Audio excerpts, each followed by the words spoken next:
আমার আম্মুর বিয়ের প্রায় 2-3 বছর পরে আমার একটা বোন হয়। সেই বোনটা মারা যায় 6 মাসের মাথায়। আমার বোনটা মারা যায়। বোনটা মারা যাওয়ার পরে আমার আরেকটা কথা আমি এখানে ভুলে গেছি, যে আমার যে ফার্স্ট মা ছিলেন, মানে বড় মা, আমার আব্বুর যে রিলেশন ছিল, ওইখানে একটা মেয়ে হয়েছিল। ওই মেয়েটার প্রায় 6 মাসের মাথায় মানে পেট খারাপ করে অসুস্থ হয়ে মারা যায়। তো তার পরপরই আমার বড় মাও মারা যায়। তো ওইখানে হচ্ছে আমার ওই বাচ্চাটা ছিল মেয়ে বাচ্চা। হ্যাঁ, তো ওর পরে আমার আব্বু 8 বছর পর বিয়ে করে। তারপর আমার মার একটা মেয়ে হয়। ওই মেয়েটাও মানে ওই মেয়েটা হচ্ছে জন্মের সময় মারা যায়, আর ওই ফার্স্টেরটা হচ্ছে 6 মাস পর মারা যায়। তো এই মেয়েটা হচ্ছে জন্মের সময় মারা যায়। তারপর তার 5 বছর পর আমার ভাইয়া হয়। আমার ভাইয়া আসে। তারপর আমার আম্মুকে বলা হয়েছিল যে আপনার হয়তো অপারেশন করতে হবে, কারণ আপনি আর কনসেপ্ট করতে পারবেন না। খুব অসুস্থ ছিল আম্মু, 2টাই সিজার ছিল। তো ওই সময়টাতে আর কি সিজার বেশি করা যেত না, তাহলে রিস্ক, মানে লাইফে একটা রিস্ক থাকে। তো ওই দিক থেকে আমার আম্মুকে বলা হয়েছিল যে আপনার হয়তো বা ইউটেরাসের অপারেশন করতে হবে। তো আমার আম্মু তখন বলেছিল যে না, আমার একটা মেয়ে দরকার। খুব অসুস্থ অবস্থায় বলেছিল আমার একটা মেয়ে দরকার, মানে আমার যদি একটা মেয়ে থাকতো খুব ভালো। হয়তো বা সৃষ্টিকর্তাই চাচ্ছিলেন যে একটা মেয়ে, মানে আমি যে আসবো এটা তো আর উনি জানতেন না, কিন্তু থাকে না যে অনেক সময় কিন্তু মিলে যায় এরকম। তো আমার আব্বু বলছিল যে মেয়ে হোক ছেলে হোক, আরেকটা হলে ভালো হয়। তো ওইভাবে ট্রিটমেন্ট নিয়ে আমার প্রায় 2 বছর পরে আমি আমার আম্মুর মানে পেটে আসি। তারপর আমার জন্ম হওয়ার পরে আমরা ভালোই ছিলাম। আব্বুর বিজনেস ভালো ছিল। কিসের বিজনেস ছিল? ওনার হচ্ছে ইলেকট্রিক পার্টসের বিজনেস ছিল। তো ওখান থেকে আব্বুর মানে ভালো বিজনেস করতেন। পুরান ঢাকায় ছিলাম আমরা 4 জন, একটা ফ্ল্যাট নিয়েছিলাম। আব্বু বিজনেস করতো, আমি স্কুলে ভর্তি হলাম, ভাইয়া স্কুলে ভর্তি হলো। তো খুব ভালোভাবেই কাটছিল দিনকাল। তো একটা পর্যায়ে যে আমার যখন 10-11 বছর, তখন হচ্ছে আমার আব্বুর বিজনেস একটু প্রবলেম হয়। একটু না, ভালোই প্রবলেম হয়। মানে একজন খুব বড় ধরনের একটা লস সে ফেলে দেন। তো আমি এটা বলতে চাচ্ছি না।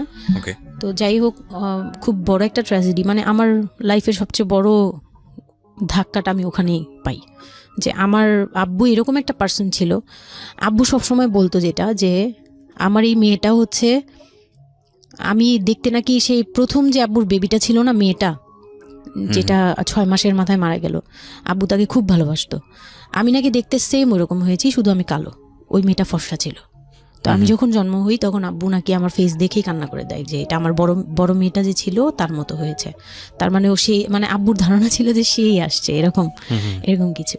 তা আব্বু আমাকে অনেক আদর করতো, মানে অন্য বাবারাও আদর করে সব মেয়েদেরই, কিন্তু আব্বুর ভালোবাসাটা কেন জানি একদম ডিফারেন্ট ছিল। অনেক বেশি ভালোবাসতেন, অনেক বলার মতো না। সারাক্ষণ টেক কেয়ার, সারাক্ষণ, রাত নাই দিন নাই, সব সময়।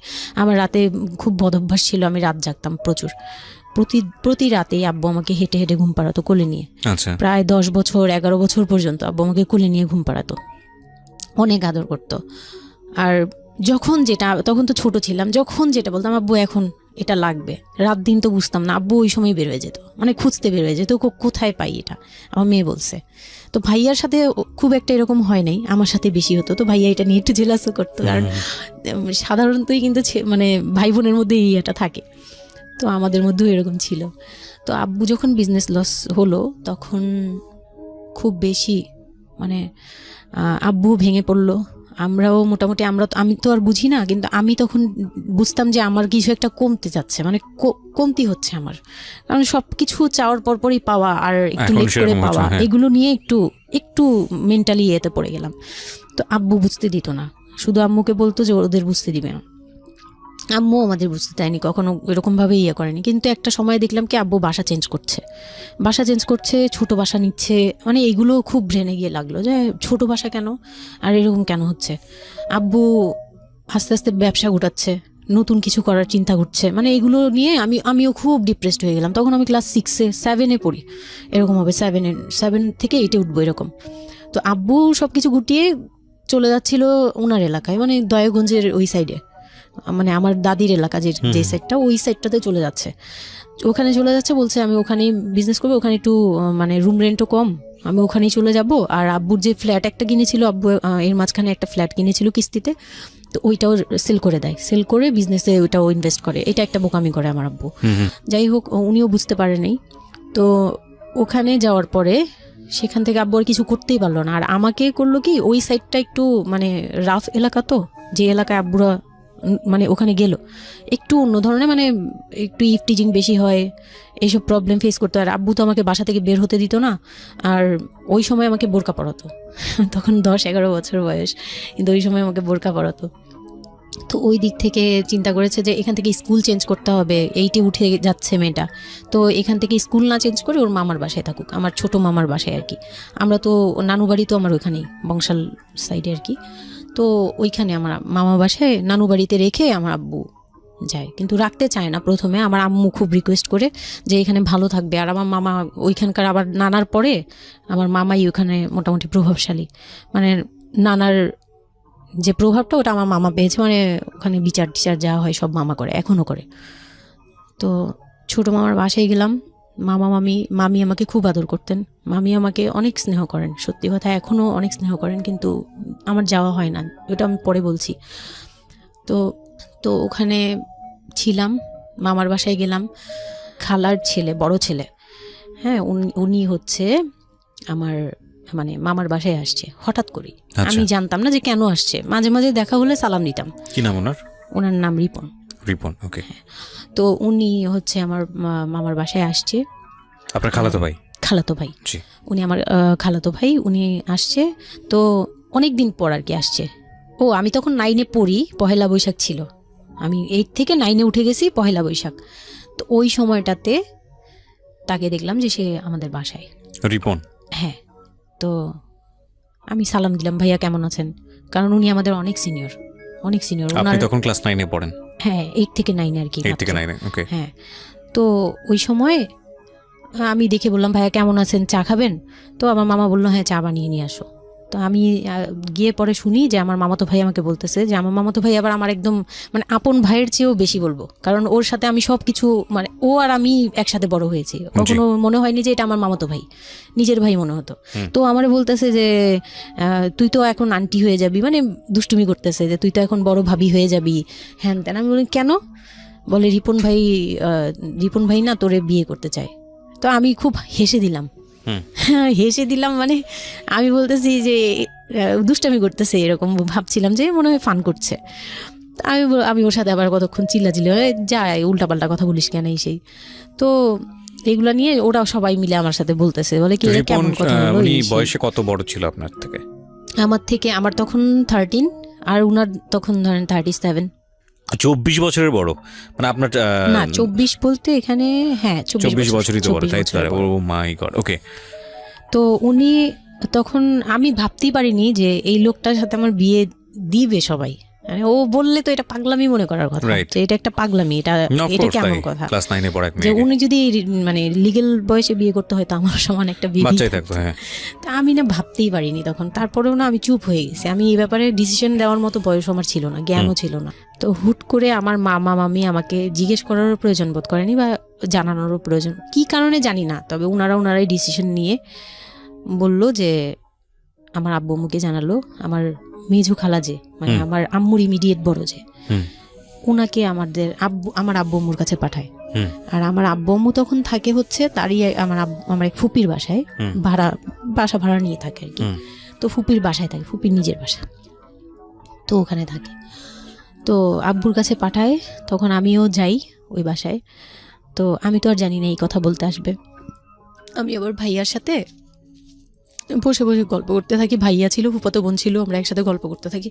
তো হঠাৎ করে শুনি যে একটু মানে আমার খালা খুব জোরে সোরে বলতেছে, মানে চিল্লাচিল্লি করে বলতেছে যে যদি এই বিয়ে না হয় তাহলে আমাদের সাথে তোদের কোনো কন্ট্যাক্ট নেই, আজকে থেকেই বন্ধ। আচ্ছা, হ্যাঁ, এই বিয়ে হতেই হবে। কেন হতে হবে? আমার আব্বু বলছে কেন হতে হবে, আমার মেয়ে তো অনেক ছোট, ও তো এই সংসারের ভার নিতে পারবে না, বলো ওগুলো আমরা দেখবো, ওরে আমরা বাচ্চার মতো পালবো। মানে উনি বলতেছে আমি দায়ভার নিলাম, আমি সবকিছু নিলাম, এইভাবে বলতেছে আমি সবকিছু দেখবো, এগুলা নিয়ে কোনো টেনশনের কিছু নাই, নিজেদের মানুষ, এর চেয়ে ভালো কোনো অফার কোনো দিন পাবা না, মানে এর চেয়ে ভালো কোনো প্রস্তাব আসবে না, এই না সেই না, সেই অনেক কিছু বলতেছে, বৌমুকে কনভিন্স করতেছে যে এইটা যদি তোমরা হাতছাড়া করো তাহলে আর কখনো মেয়ের জন্য ভালো কিছু পাবা না, আর আমাদের সাপোর্ট তো জীবনেও পাবা না, তোমাদের একটা সাইড পুরো বন্ধ হয়ে যাবে, মানে আমরা আমাদের সাথে তোমাদের একদম রিলেশন শেষ, তোমাদের মেয়ে এখনই রেখে যাব, তোমরা কি করবা করো। তো আমার আব্বু ওই দিক থেকে একটু দুর্বল ছিল, পরে আমি এটা শুনে কান্না করে দিছি, মানে সাথে সাথে কান্না করে দিছি। তো আমার ভাইয়াও বুঝছে, আমাকে নিয়ে ছাদে চলে গেছে, আমার ফুফাতো বোন, ভাইয়ার এক খুব ক্লোজ ফ্রেন্ড ছিল, ছোটবেলার বন্ধু, সেও আমাকে খুব আদর করতো বোনের মতো, সেও গেল উপরে, বলতেছে আপু তুই কান্না করিস না, আমরা দেখতেছি কি করা যায়। তো আমার ভাইয়া বলতেছে, বলে কি আমি ওরে নিয়ে কোথাও পালিয়ে যাই, আমার মনে হচ্ছে যে আমি ওকে নিয়ে এখন কোথাও পালিয়ে যাই, যে রিপন ভাই এটা কিভাবে এটা বলতে পারে যে বিয়ে করবে ওকে। তো আমি খুব কান্নাকাটি করছিলাম, আমার খালা চলে গেল, খালা চলে যাওয়ার পরে আমার ভাইয়া আব্বুকে যে কি বলছে জানি না, আব্বু আবার ছাদে আসছে, আমি কান্না করতেই আসি, মানে তখন কন্টিনিউ কান্না করতেছি। তো আমার আব্বু ছাদে এসে যেটা বললো যে, আমার আব্বু তখন বলল যে, বলে আমি তোমাকে নিয়ে মানে বনে চলে যাব দরকার পড়লে, কিন্তু আমি ওর কাছে তোমাকে দিব না। তো আমি দেখলাম যে আব্বু ফিজিক্যালি, মেন্টালি, আর্থিকভাবে সব দিক থেকে দুর্বল, এখন আমাকে নিয়ে যদি বের হয় সে পারবে না, এটুকু বুঝলাম, তার দ্বারা সম্ভব না এটা। পরে আমাকে বললো যে তুমি যদি রাজি থাকো তাহলে আমার কোনো আপত্তি না, যদি তুমি বলো যে না আব্বু আমি রাজি না, তুমি শুধু একবার বলো, তাহলে আমি তোমাকে নিয়ে বের হয়ে যাবো, আমরা বাবা মেয়ে কই থাকবো কেউ জানার দরকার নেই। আপনার মার কি ভূমিকা ছিল এই সময়? আমার মা তখন বলতেছে যে দিবে, আমার মা ইচ্ছা ছিল যে দিবে, কারণ আমার মা তখন এই জিনিসটা বুঝে না, মানে আমার মা এমনিতেও অনেক সৎ সরল, সত্যি কথা বলতে ওনার দোষ না এটা, সেইটা বুঝতো না যে এই যে ডিস্টেন্সে বিয়ে দিলে এই বিয়েগুলো টিকে না, বা 24 বছর বয়সের ডিফারেন্স, এগুলো নোট করবেন, এবং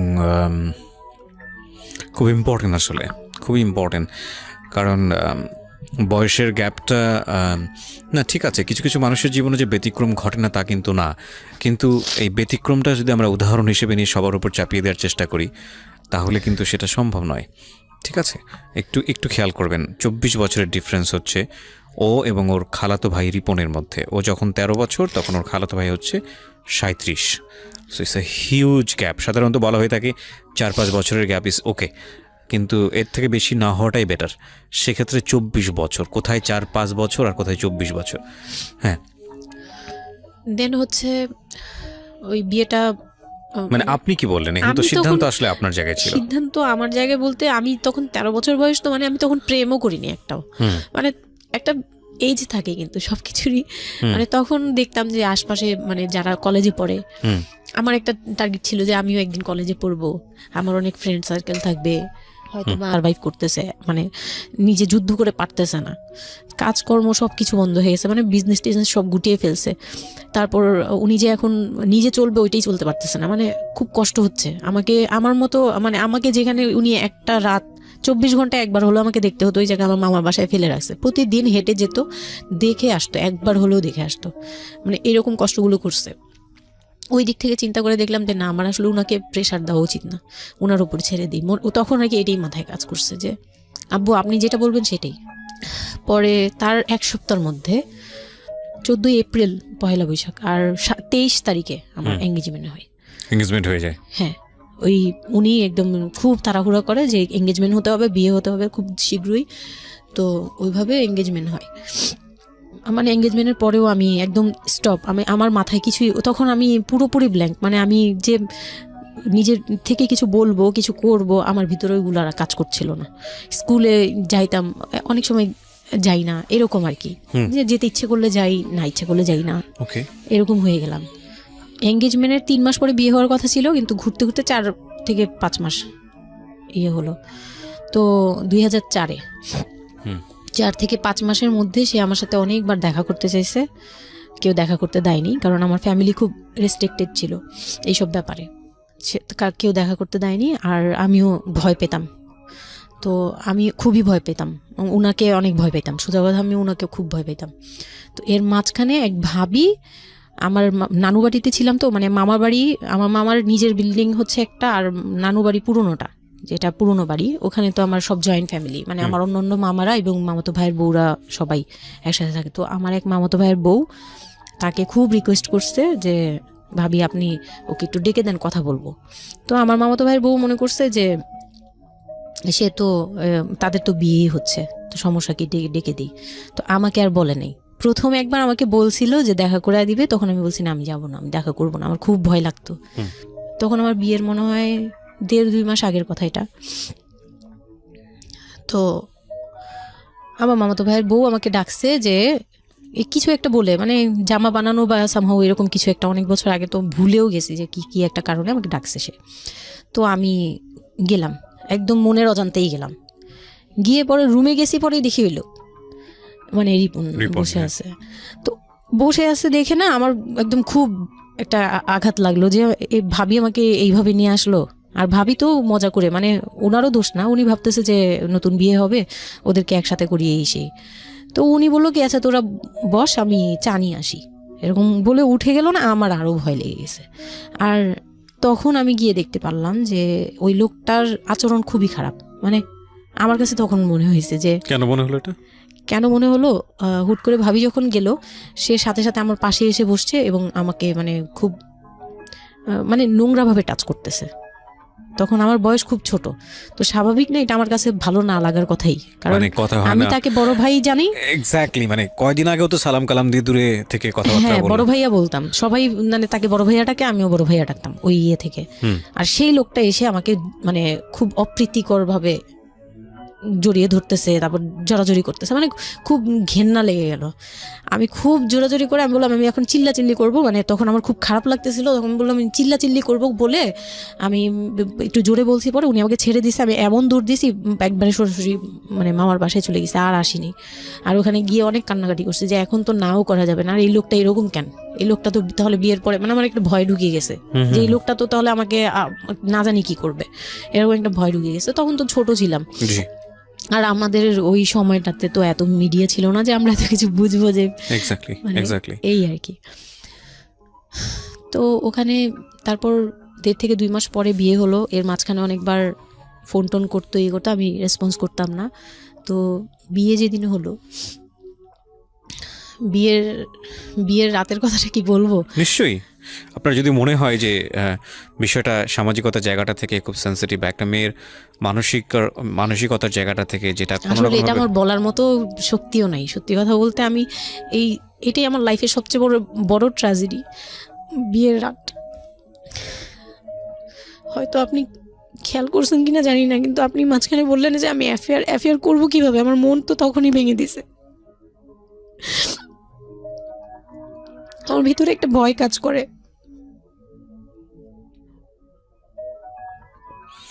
কি হয়েছিল আমি জানি, আপনি খুব সুন্দর করে বলছেন গল্প, আপনি আপনার মতো করেই বলবেন, আমরা আসলে মূল মেসেজটাই পেতে চাই। লোকটা হচ্ছে সামাজিকভাবে সবার কাছে খুব ভালো, সবার কাছে ভালো বলতে মানে গলিতে বা এলাকায় কিছু করে না, সেই এলাকায় খুব ভালো ব্যবসা করে, খুব সহজ সরল ভাবে দোকানে যাচ্ছে, আসতেছে, খাচ্ছে, ঘুমাচ্ছে, নর্মাল। আমার সাথে যেদিন বিয়ে হলো সেদিন খুব বৃষ্টি।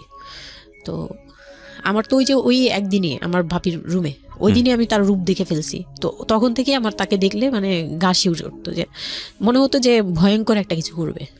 মানে মনে হতো, তখন আমি বুঝতাম না, সেক্সুয়াল লাইফটা বুঝতাম না যে সেক্স কি জিনিস, কিন্তু তখন একটা ভয় ঢুকে গেছে, খুব চাপা একটা ভয়। প্রথম কথা হচ্ছে যে আপনি একটা ছেলে এবং মেয়ের মধ্যে যে স্বাভাবিক সম্পর্কটা বিবাহ পরবর্তী, এটা সম্পর্কে আপনার কোনো আইডিয়া ছিল? আপনাকে কেউ বলেছে? এটা সম্পর্কে কোনো আইডিয়াই ছিল না, শুধু জানতাম যে কিছু একটা হয়, কিন্তু কি হয় সেটা আপনি জানতেন না। আপনাকে বিয়ের রাতে বা আগে পরেও কেউ কখনো কিছু বলে না? আমার বিয়ের আগে আমার এক ভাবি ছিল, মানে যেই ভাবির বাসায় গেছে সেই ভাবি না, আরেকটা ভাবি ছিল, উনারই বড় যা আর কি। তো ওই ভাবি আমাকে জাস্ট কানে কানে বলছে যে আজকে কিন্তু যাই হোক একদম চুপ থাকবি, ওকে এইভাবে বলছে, শুধু এটা বলেছে, শুধু এটা বলছে। আজকে যাই হোক, আরো ভয়ানক কথা বলেছে, মানে এটা আমি শুনলে তো আরো বললাম ভয় যাই লাগে। হোক কি হবে, বলে কিছু বুঝো না তুমি, হ্যাঁ কিছু এতই ছোট কিছু বুঝো না, এইগুলি বলতেছে। মানে আপনার মনে আরো বেশি ভয় ঢুকে গিয়েছে। কোন ধরনের চিল্লাচিল্লি করবি না, চুপচাপ থাকবি, মানে জাস্ট হাসি মুখে এরকম করে বলছে। কিন্তু আমার কাছে একটু ভয় ভয় লাগছে তখনই, যে এই লোকটা তো ওই সময় যদি এরকম মানে খপ করে জড়া ধরতে পারে, এই লোক কি করতে পারে, কি হতে পারে, মানে এই টাইপের একটা ভয় কাজ করছে তখন এই জিনিসগুলো বুঝতাম না, মানে ফিজিক্যাল রিলেশন বা এগুলি এই সম্পর্কে কিছুই জানতাম না। জানতাম যে কিছু একটা হয়, হাজব্যান্ড ওয়াইফে কিছু হয়, কিন্তু কি হয় এটা জানতাম না, এরকম ছিলাম। তো নর্মালি যখন বিয়েটা হলো, কমপ্লিট হলো, সে তো মানে কতক্ষণে রুমে যাবে এরকম। একটু পজ দিচ্ছি আমি এখানে, কারণ আমি জানি যে ম্যাক্সিমাম, আমি গেস করছি এখানে, কারণ এদিকে এখানে যারা শুনবে বা এই মুহূর্তে যারা শুনছে তাদের ইন্টেনশনটাকে আমি একটু ক্লিয়ার করতে চাই। সেটা হচ্ছে আমরা এটা বলি যে this is an entertaining show, but এই জীবন গল্প বলেন বা আমার লাস্ট 7-8 ইয়ার্সের ক্যারিয়ারে আমি রেডিওতে যে ধরনের প্রোগ্রাম করেছি, সোশ্যাল অ্যাওয়ারনেসের জায়গাটা থেকে এটা কী ধরনের ভূমিকা রেখেছি সেটা আপনারা আপনাদের জায়গা থেকেই ভালো মূল্যায়ন করতে পারবেন। বাট আমি একটু করজোরে আপনাদের কাছে একটা মিনতি করতে চাই, এই ঘটনাটাকে সিনেমা হিসেবে না দেখে, সিনেমার পর্দায় কিছু একটা ঘটতে যাচ্ছে এরকম একটা কিছু হিসেবে না দেখে, রেডিও হিসেবে না দেখে, একটু নিজের জায়গা থেকে চিন্তা করে দেখবেন, বা যদি বিষয়টা এরকম হয় একটা মানবিক জায়গা থেকে একটু চিন্তা করে দেখবেন। 24 বছরের গ্যাপ হাজব্যান্ড আর ওয়াইফের মধ্যে, 24 ইয়ার্স, 13 বছরের একটা মেয়ে, যে মেয়েটার জীবনে প্রেম বলতে কোনো কিছু আসেনি, শারীরিক সম্পর্ক কি সে বোঝেই না, এবং দ্বিতীয়ত যে বিষয়টা ইম্পর্টেন্ট, বয়ঃসন্ধিকালের একেবারে ইনিশিয়াল স্টেজে সে আছে, সে জানি না আসলে বিষয়গুলো কি। আর 37 বছর মানে হচ্ছে আমাদের পার্সপেক্টিভ থেকে, আমাদের সামাজিকতা জায়গা থেকে, একটা ছেলে যখন একদম এই সমস্ত স্টেজ, প্রেম বলেন, শারীরিক সম্পর্ক বলেন, বা অন্যান্য যে বিষয়গুলো আছে সেগুলো বলেন, সেগুলো অতিক্রম করে মোটামুটি বৈষয়িক হয়ে গেছে। বৈষয়িক বলতে আমি যেটা বোঝাচ্ছি, এই জীবনে এসে দায়িত্ব ছাড়া অন্য কোনো কিছু থাকে না 37 কিংবা 40 বছরের পর থেকে, এরকম একটা স্টেজে আছে। তার মানে ওদের মধ্যে মেন্টাল ম্যাচিংয়ের কত বড় একটা গ্যাপ। সেই জায়গাটা থেকে ছেলেটা যদি মেয়েটাকে বুঝতে না চেষ্টা করে, বিশেষ করে ছেলের দায়িত্ব, কারণ যেহেতু সে সিনিয়র, যদি বুঝতে না চেষ্টা করে, তাহলে এটা কতটা অমানবিক এবং কতটা পাশবিক, কতটা ভয়ঙ্কর হতে পারে মেয়েটার জায়গাটা থেকে, এটা একটু চিন্তা করবেন। সো আর সিঁড়ি, আচ্ছা, সিঁড়ি ঘর, মানে পুরান ঢাকার বাসাগুলো একটু বেশি হয়তো, খুব ছোট ছোট হয়তো, ঘিঞ্জি টাইপের হয়। হ্যাঁ, আমি একসময় জিএসআরসিতে কাজ করতাম, আমার ফার্স্ট জব ছিল ওটা, আমি সার্ভে করেছিলাম পুরান ঢাকায়, সেটাই আমার প্রথম পুরান ঢাকায় যাওয়া, এবং আমার কাছে মনে হয়েছিল যে আমি কোথায় এসেছি। অনেক ঘিঞ্জি ভাইয়া, না, এটা কারণ হচ্ছে কি, পুরান ঢাকা নিয়ে অনেকেই অনেক কিছু বলেন, কারণ ঢাকায় যারা, তাদের কাছে পুরান ঢাকাটা একটা নস্টালজিক জায়গা। আমি তো আর ঢাকায় বড় হইনি, সো আমার কাছে ঢাকা, আমি যখন ঢাকায় প্রথম পাড়া দিয়ে যখন পাবলিক বাসে উঠেছিলাম, তখন আমার কাছে মনে হচ্ছে আল্লাহ আমি কোথায় আসলাম, এই জায়গায় আমি কেন আসলাম। তো নর্মালি হচ্ছে ঢাকা এরকম। তারপরে যখন পুরান ঢাকায় গেলাম, পুরান ঢাকার সাথে আমার ওই ধরনের অ্যাটাচমেন্ট কখনোই ছিল না, অনেক বেশি, অনেক ঘিঞ্জি। আমার মনে আছে চকবাজারের যেই চকবাজার নামে একটা যে জায়গা আছে, ওখানে চুরি পট্টি বা কি যেন একটা আছে না, যে মেয়েদের কসমেটিক্স বিক্রি করে, ম্যাক্সিমাম হচ্ছে নকল, আমি জানি না এখন কিরকম আছে। তো আমি জীবনে কোনোদিন দেখি নাই যে একটা মানুষ আরেকটা মানুষকে গলি দিয়ে ক্রস করতে পারে।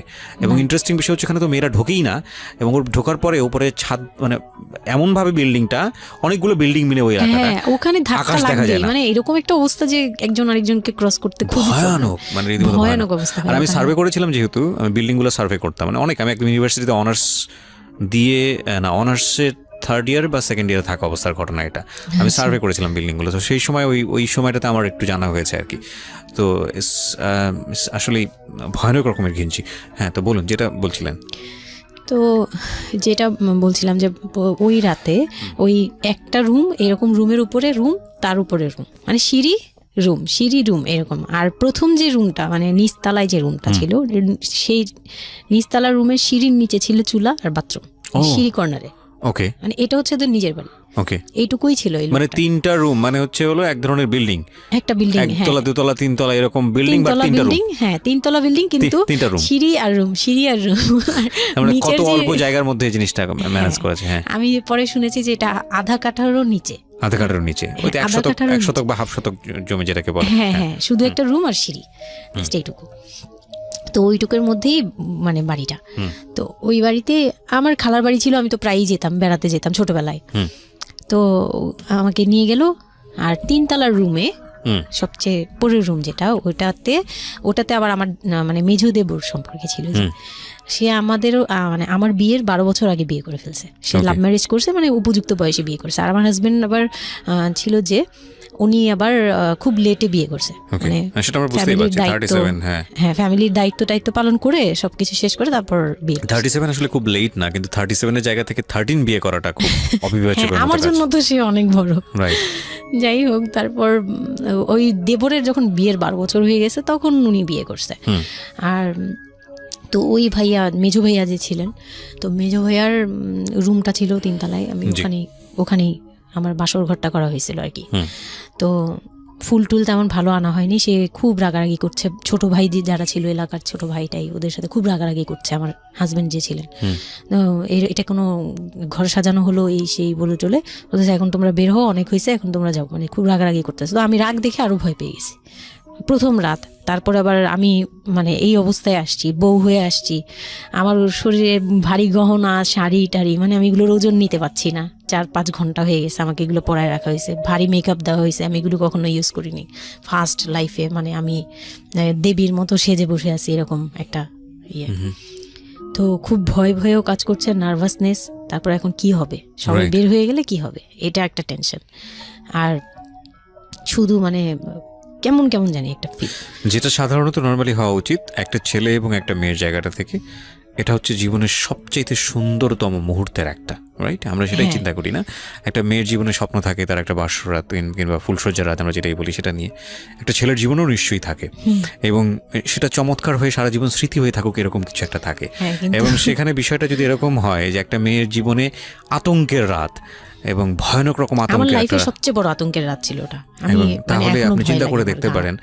এবং সেটাকে যারা আজকে এই রেডিও যারা শুনে, যারা এটাকে এন্টারটেনমেন্ট হিসেবে নিচ্ছেন, তাদের জায়গা থেকে আমি বলতে পারি যে এখানে নিজেরও কিন্তু একটা পরিচয়ের বিষয় আছে। হ্যাঁ, মানে নিজের পরিচয়টা নিজের কাছে কি দিচ্ছেন একটু চিন্তা করে দেখেন।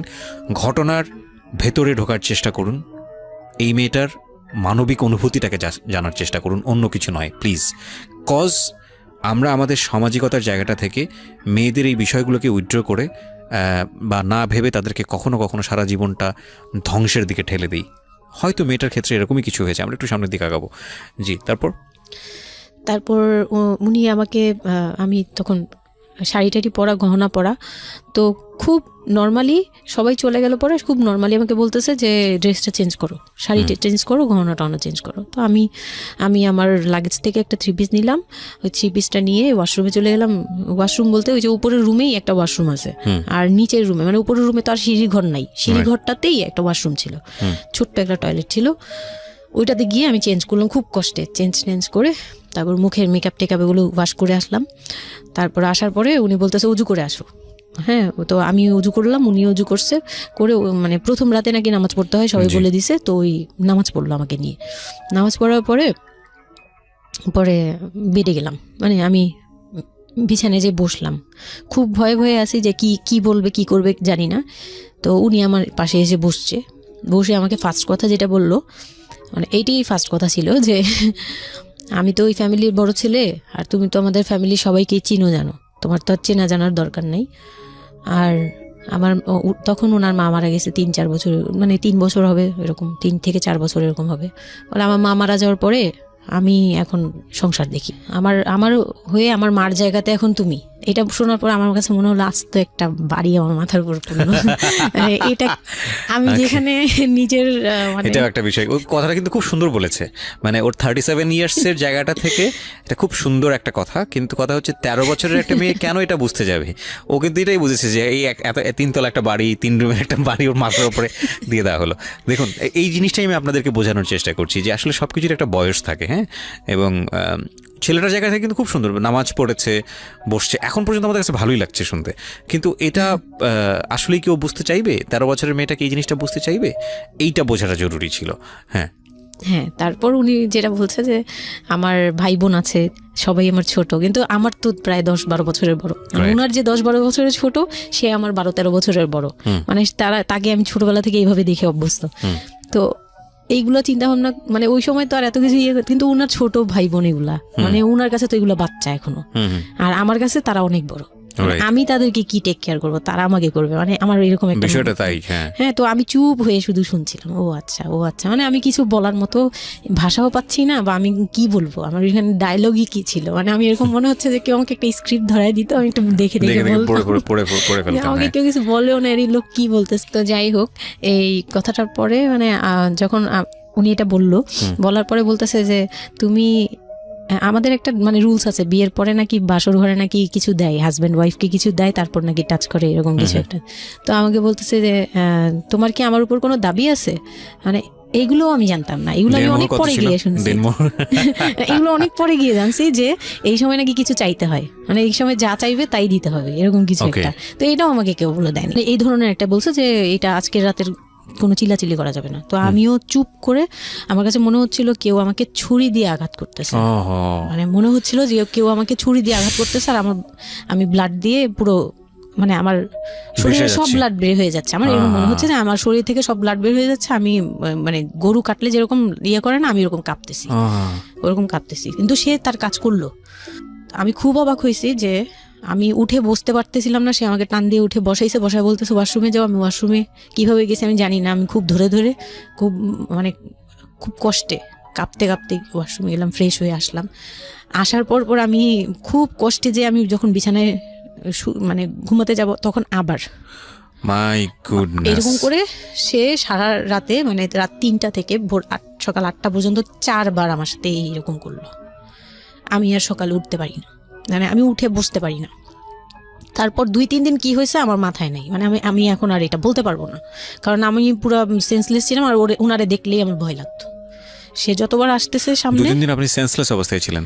আমি জানি, মানে আমি সেন্স ছিল, কিন্তু আমি এখন গল্পটা বলতে পারবো না যে এই 2-3 দিনে কি হয়েছে। আচ্ছা, এই 2-3 দিন আমার বৌভাত হয়েছে, আমাকে পার্লারে নিয়ে যাওয়া হয়েছে, কিন্তু আমি নিস্তব্ধ। আর তখন আমার মানে শারীরিক কন্ডিশন খুব খারাপ, কিন্তু সবাই বুঝতেছিল, কিন্তু কেউ বুঝতে দিচ্ছিল না আমাকে। মানে এভরিবডি অ্যাভয়েড দিস, মানে সবাই জিনিসটাকে অ্যাভয়েড করছে, তারা পার্টিটাকে এনজয় করছে। এটা শুধু আপনার ফ্যামিলির সমস্যা না, এটা আমাদের পুরো সমাজেরই সমস্যা, এটা সমাজটাই অ্যাভয়েড করে। এবং আমার মনে আছে, I face huge difficulty for the first time যখন আমি রেডিওতে এই ধরনের একটা, আমি নট আজকেই না প্রথম, আমি এটা আগে বিষয়গুলো খুব চ্যালেঞ্জ জায়গা থেকে আমি প্রচার করার চেষ্টা করেছিলাম। অ্যান্ড আই ফেস, এগুলো হয়তো আমার লিসনাররা কখনোই জানে না, আই ফেস হিউজ ডিফিকাল্টিস। যখন আমার প্রথম বইটা পাবলিশড হয়, সেটা নিয়েও আমার একটা বড় ধরনের ডিফিকাল্টি ফেস করতে হয়েছে। একটা অদ্ভুত বিষয় হচ্ছে, আমাদের সমাজে এই বিষয়গুলোকে আমরা অ্যাভয়েড করি, আমরা ঢেকে রাখতে চাই, আমরা মনে করি এটা একটা ট্যাবু, এটা সমাজে 8-10 জন মানুষের সামনে নিয়ে আলোচনা করা যায় না। একটু চিন্তা করে দেখবেন, আলোচনা করা যায় না এটা কোন অর্থে? যদি বিষয়টা নিয়ে সুড়সুড়ি দেওয়া হয়, যদি বিষয়টা নিয়ে এমনভাবে বলা হয় যে এটা এমনভাবে প্রেজেন্ট করা হচ্ছে যেটা একটা রগরগা বিষয়, এবং সেটা শুনে আরও কারোর মধ্যে এই ধরনের পাশবিক, বা সে আসলে এন্টারটেনমেন্টের জায়গা থেকে নিয়ে এটাকে মজা হিসেবে নিল, বিষয়টা তখনই একটা প্রশ্ন আসে। কিন্তু যদি বিষয়টা লেসনের জায়গা থেকে আসে, একটা সামাজিক শিক্ষার জায়গা থেকে আসে, যে একটা পুরুষ, সে 37 বছর বয়স, সেটা আমিও হতে পারি, আপনিও হতে পারি, বা যে ছেলেটা ওনার জীবনে এসছে সে তো হয়েছেই, যে তারা যেন কখনো এরকম অমানবিক না হয়। এবং নট অনলি দিস, একটা মেয়ে যখন 13 বছরের থাকে, তাকে পরিবারের এত বড় সাপোর্টের জায়গা থেকে বাবা এত ভালোবাসতো, তার জায়গাটা থেকেও কোনো একটা সাময়িক সমস্যার সমাধান করবার জন্য, বা যাই হোক না কেন, শেষ পর্যন্ত যে রাজি হয়েছে, এরকম এক ধরনের, এটা তো জবাই করা আমি বলবো, যে একটা মেয়েকে শুধু শারীরিকভাবে হয়তো সে যেই প্রবলেমটা ফেস করেছে ওই রাতে, সেটা হয়তো সে ধীরে ধীরে রিকভার করবে, কিন্তু সারা জীবনের জন্যে সে যে মেন্টালি ওই জিনিসটাকে ভয়ানক রকমভাবে একটা বাজে জায়গায় বাজেভাবে চিন্তা করা শুরু করলো মানুষের জৈবিক চাহিদার জায়গাটাতে, এটা তো একটা মানুষের থিঙ্কিংটাকে জবাই করে দেয়া, তাই না? এবং এইটা কত ভয়ানক রকমের অপরাধ, কত ভয়ানক রকমের ভুল। এবং আমাদের এই জায়গাটাতে আমাদের অনেক বেশি পরিমাণে বড় যারা আছি, সিনিয়র যারা আছি, তাদের বোঝা উচিত। প্রথম কথা হচ্ছে, লিগেলি যদি আমি বলি, তাহলে বিয়েটা বৈধ ছিল না, কারণ সরকার কিন্তু আমরা যতদূর জানি যে 18-র নিচে বিয়ে দেওয়াকে পারমিট করে না। দ্বিতীয় কথা হচ্ছে যে মানসিকভাবে সে পরিপক্ক ছিল না। তৃতীয় কথা হচ্ছে যে যদিও বা বিয়েটা হলো, তাহলে তাকে যে একটি প্রপার এডুকেশন দেয়া, যে এই বিষয়টা হচ্ছে এরকম, প্রপারভাবে বড় করা, প্রপারভাবে নার্সার করা, সেটার মারাত্মক রকমের অভাব ছিল। ঘটনা এখানে শেষ হয়ে যায় নাই, ঘটনা কিন্তু এখানে শুরু হলো।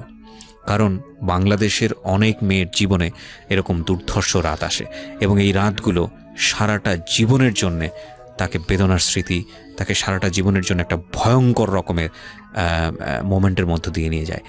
আমরা এগুলো নিয়ে কথা বলতে পছন্দ করি না, আমরা এগুলো নিয়ে কথা বলি না, আমরা এগুলোকে নিয়ে কথা বলাটা একটা সামাজিক জায়গা থেকে ট্যাবু মনে করি। এই ট্যাবুর ধাক্কায় কত কত মেয়ের জীবন, কত কত মানুষের জীবন, কত কত সংসার জীবন নরকে পরিণত হয়েছে, সে খবর অনেকেই আমরা রাখি না, রাখার প্রয়োজনও মনে করি না। But this is a very important issue, that's why I am discussing on this. Okay, বলুন আপনি। তারপর যেটা হচ্ছিল যে মানে ওই রাতের পর থেকে মানে ওই লোকটাকে আমার শুধুই দায়িত্ব মনে হয়েছে। মানে আমার কাছে মনে হতো যে এটা আমার দায়িত্ব, যে ওনার বাসায় আমার থাকতে হবে, আর ওনার সাথে থাকলে আমার এরকম করতে হবে। You feel like this, right?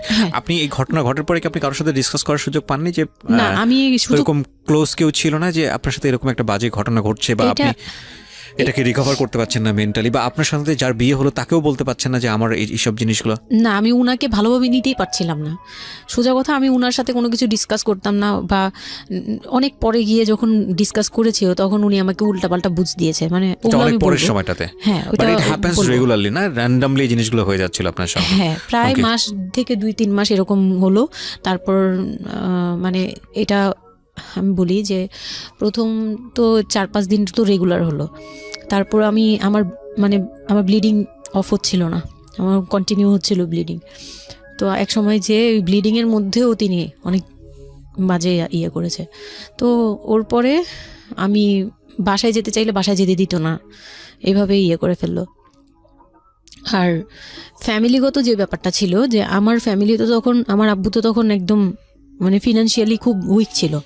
তো বিয়ের পরে কিছু ফর্মালিটি থাকে, পুরান ঢাকার কিছু রুলস আছে যে বিয়ের পরে মেয়েদের প্রতি সপ্তাহে সপ্তাহে দেখতে যাওয়া, এটা সেটা পাঠানো, প্রতি সিজনে সিজনে এটা করা, এগুলো ব্যাপারে কেউ কনসার্ন ছিল না। মানে তখন মানে আমার ফ্যামিলির কেউ এরকম অ্যাক্টিভ ছিল না, মানে ছিল কিন্তু কেউ কেয়ার করেন। তারপর হচ্ছে এরকম করে আমার সময়গুলো কাটতে লাগলো।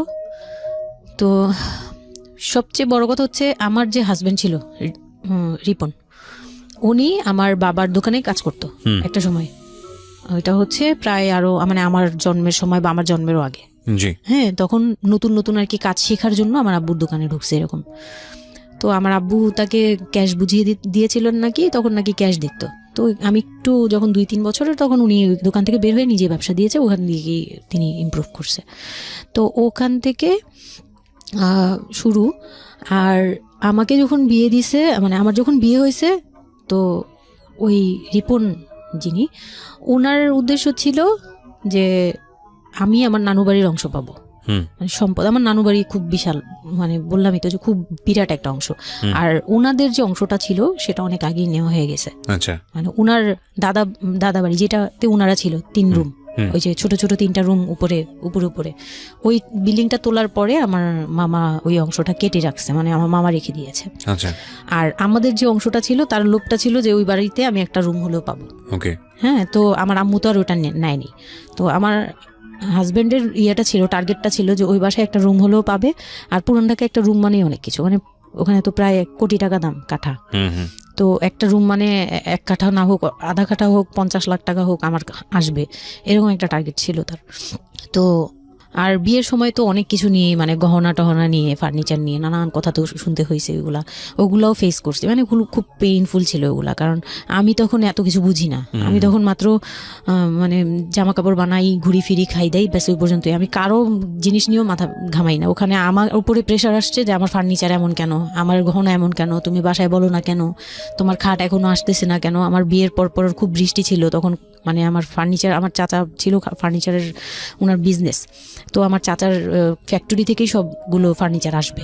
তো ওনারা বলতেছে যে জাস্ট একটা কারণেই লেট হচ্ছে, রোদ পাচ্ছি না, রোদ পেলে তারপর কাঠগুলো শুকাবে, তারপরে হ্যাঁ, মানে জয়েন্ট দিলেই এখন এটা ফেটে যাবে, এখন জয়েন্ট দিলে প্রবলেম হবে। এই জিনিসটা ওরা বুঝতেছে না। ওরা বলতেছে কেন দেরি করছে, নাকি ফাঁকিই দিচ্ছে, নানান ধরনের কথা তৈরি করতেছে। আর এই দিক দিয়ে আমি পেইন খাচ্ছি, ওই দিকে এক পেইন, মানে রাতে গিয়ে এক পেইন, দিনের বেলায় পেইন। মানে আমি পুরো মানসিকভাবে, মানে বলে না যে আমি হয়তো বা প্যারালাইজডের মতো হয়ে গেছিলাম, আমার মানসিক ভাবটা জাস্ট শুনি, কিছু বলতে পারছি না এরকম। আর বাসায় গিয়ে কোনো কিছু বলি না, কারণ আব্বু অসুস্থ। আব্বু মেন্টালি অনেক প্রবলেম। আব্বু যখনই জিজ্ঞেস করে আম্মু তুমি ভালো আছো তো, আমি খালি হাসি দিয়ে বলছি হ্যাঁ। যতবার জিজ্ঞেস করে তুমি খুশি আছো তো, আমি হ্যাঁ। আমি এই একটা কথাই বলছি, হ্যাঁ ভালো আছি। আসলে আমি ভালো ছিলাম না, কিন্তু বুঝতে দেইনি। ওই লোকটার ছোট বোনগুলো আমার সাথে অনেক রাফ বিহেভ করছে।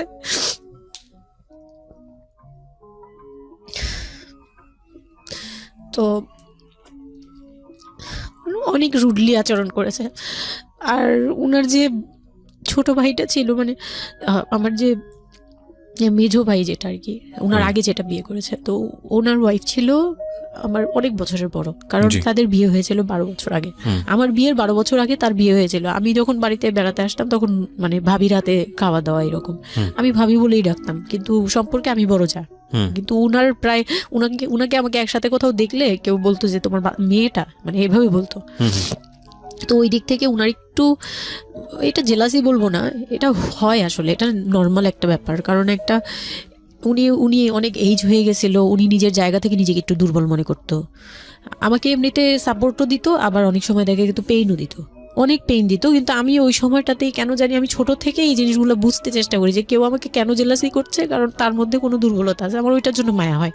আমার কখনো এইটা মনে হয় না যে সে কেন জেলাসি করবে, আমি তার সাথে এখন কোচাকুচি করবো, মানে এই টাইপের মেন্টালিটি আসে না আমার। কেন জানি মনে হয় এই জায়গাটা যদি শুধরানো যেত, তাকে যদি একটু বোঝানো যেত আমি তাকে খুব ভালোবাসি বা আমি তাকে কিছু হেল্প করতে চাই, এরকম মনে হতো। তো ওই দিক থেকে আমি কিচ্ছু বলতাম না, কিন্তু সে আমাকে খুব পেইন দিত, কথাবার্তা এটা সেটা। উনি অনেক সিনিয়র পার্সন ছিল, তো কোনো গেস্ট আসলে আমাকে কিভাবে ছোট করবে, কিভাবে আমাকে অপমান করা যায়, কিভাবে কি দিয়ে, এগুলো নিয়ে সবসময় ইয়ে করতো।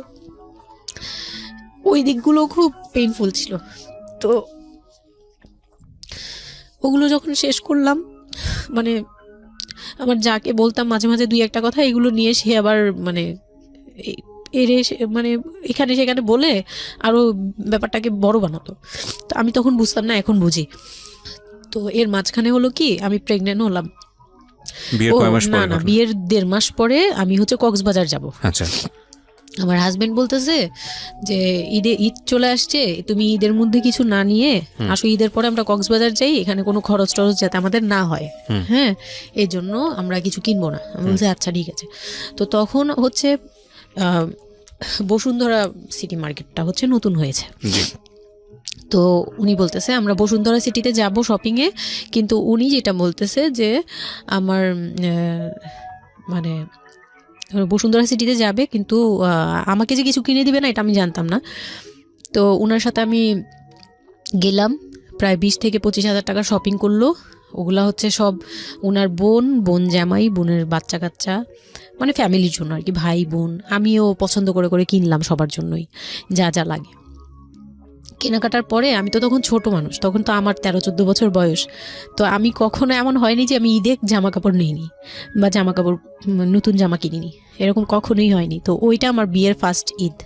তো আমার একটা শখ ছিল কি যে অন্তত একটা কটন ড্রেস হলেও আমি পাবো, এরকম একটা ইয়ে ছিল আমার ভিতরে, যে না আমাকে কি আর না দিবে নাকি, বলছে দিবে না, হয়তো বা ভালো কিছু দিবে না, হয়তো নর্মাল কিছু হলেও আমাকে দিবে, ঈদে তো আর পুরনো জামা পরে থাকবো না।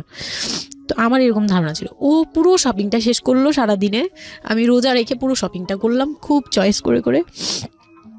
লাস্ট মোমেন্টে যে সে আমাকে নিয়ে চলে আসতেছে, যখন সে আমাকে নিয়ে রওনা দিল, মানে আমার মনটা খারাপ হয়ে গেল। আমি কিচ্ছু বলিনি, প্রথম ঈদ এটা, তো আমি কিচ্ছু বলিনি। সাচ এ ইডিয়ট, মানে নাথিং টু সে, মানে স্পিচলেস টোটালি। হ্যাঁ, পরে উনি কিচ্ছু কিনে দিল না আমাকে, তখন আমি না মনটা খারাপ হলো আমার, কারণ স্বাভাবিক এটা, আমার এখনকার বয়স হলে হয়তো হাইড করতে পারতাম, আমি এখনও পারি না। সত্যি কথা বলতে আমি কখনোই নিজেকে হাইড উনি আমাকে করলো কি যে আসার সময় বলতেছে যে একবারে নিচে, তখন বলতেছে তোমার কি মন খারাপ? আমি বলছি যে না, আমি তো কিছু নেই নাই, ঈদের দিন কি পরবো? তো বলতেছে তোমার তো অনেক ড্রেস নিয়ে আসছো, ওগুলা থেকেই পরো, ওগুলোই তো এখনো পুরোনো হয়নি, এখন দরকার কি আছে কেনার? বলে তারপরে চুড়ি দেখলো, চুড়ি দেখে আমাকে 2 মুঠ চুড়ি কিনে দিল 200 টাকা। এই ছিল আমার ঈদের মানে ফার্স্ট অ্যান্ড লাস্ট, এইটাই ছিল আমার শপিং, আর কোনো কিচ্ছু কিনে দেয়নি সে আমাকে। তো বাসায় আসলাম, বাসায় আসার পরে তার ভাই বোনরা বলতেছে যে সবার জন্য কিনছেন, ওর জন্য কিছু নেন নাই।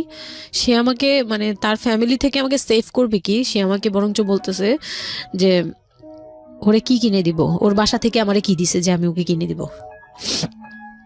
তখন আমি বুঝলাম যে ও আচ্ছা, সে কিনে দেয়নি। হ্যাঁ, তো আমি আর বাসায় কিন্তু কিছু বলিনি বা বাসায় যাইও নাই এর মধ্যে। বাসা থেকে আসলে সামর্থ্য কি ছিল আপনার ফ্যামিলিকে, মানে কিনে দেওয়া হয়েছিল কি ঈদের প্রথম দিন জামাইকে কিছু কিনে দেওয়া বা এরকম কোনো কিছু? হ্যাঁ, এটা করেছিল চান রাতে, একবারে লাস্টের দিকে। শপিংটা হয়েছে তার আগে। তো সে এটা বলে ফেললো প্রায় 20 রোজার পরে এই ঘটনা আর কি। তো একবারে চাঁদ রাতের দিন আমার ভাই আর কি একটা পাঞ্জাবি গিফট করলো তাকে, আর সে আমাকে আর কিছুই দিল না। হ্যাঁ, সে ভাবতেছে যে আমি বুঝি বাসায় জানানোর পরে তখন এটা করছে। হ্যাঁ, তখন গিয়ে আরো খেপে গেল যে আমি নাকি বাসায় জানাইছি, তাকে ছোট করলাম এই জন্য। কিন্তু আসলে মানে সত্যি কথা বলতে যে আমি কিছুই বলি নাই, আমার মুখ দিয়ে তখন কথাই আসতো না, আমি ম্যানেজ কি করব, আমার তো কিছুই মাথায় থাকতো না তখন আমি তো পুরো মেন্টালি একটা ইয়েতে ছিলাম। তো আমার এমনও মনে হয়েছিল তখন, মানে ওই মাসখানিক যে সে আমাকে ওই ফিজিক্যাল টর্চারগুলো করতো, তখন আমার এমনও মনে হয়েছিল যে আমি এক কাজ করি, বের হয়ে কোথাও চলে যাই, মানে অজানার উদ্দেশ্যে কোথাও চলে যাই। যদি আব্বুর এই অবস্থা না থাকতো হয়তো আমি করতাম এটা। সত্যি কথা বলতে একমাত্র আব্বুর কথাটা যখন মনে আসছে, চোখে ভাসছে যে আমার আব্বু তো মরে যাবে, তখন গিয়ে আর এটা করতে পারিনি, নয়তো ঠিকই আমি বের হয়ে যেতাম। তো ঈদ আসলো, ঈদের পরের দিন কক্সবাজারের উদ্দেশ্যে রওনা দিল। আর তার একটা অভ্যাস ছিল যে মানে সে কিছু দিলে বা করলে বা আমার জন্য যদি সে 2টা টাকাও খরচ করতো, এটা খুব হাইলাইট করতো, সবার সামনে তুলে ধরার জন্য চেষ্টা করতো। ওই কক্সবাজার যাবে, সে খুব মানে ঢোল পিটাচ্ছে যে আমাকে নিয়ে কক্সবাজার যাচ্ছে, কিন্তু শপিং করে দেয়নি, এটা আবার হাইক করতেছে। আচ্ছা, যাই হোক, ওই সব বলতে গেলে শপিংয়ের টাকা সেভ করে আমাকে কক্সবাজার নিয়ে যাচ্ছে। তো গেলাম কক্সবাজারে, সেখানে গিয়ে আরেক ধাক্কা খেলাম যে কক্সবাজার যাওয়ার পরে প্রথম রাত মোটামুটি ভালো ছিলাম, পরের দিন সকালে সে আমার সাথে মানে এমনভাবে মানে ফিজিক্যাল রিলেশন করতে চেয়েছে যেটা সম্পর্কে আমি অবগত ছিলাম না, মানে আমি জানতাম না যে এরকম কিছুও হয়। তো এক সময় সে আমার হাত পা জোরাজোরি করে ধরে, মানে প্রায় হাত পা বাঁধার মতো জোরাজোরি করে সে আমার সাথে ওই রকম কিছু করতে চায়। তখন আমার মানে আমি খুব বাধা দেওয়ার পরে বা চিল্লাচিল্লি করার পরে সে আমার গায়েও হাত তুলে 2-3টা চট থাপ্পড় দেয়।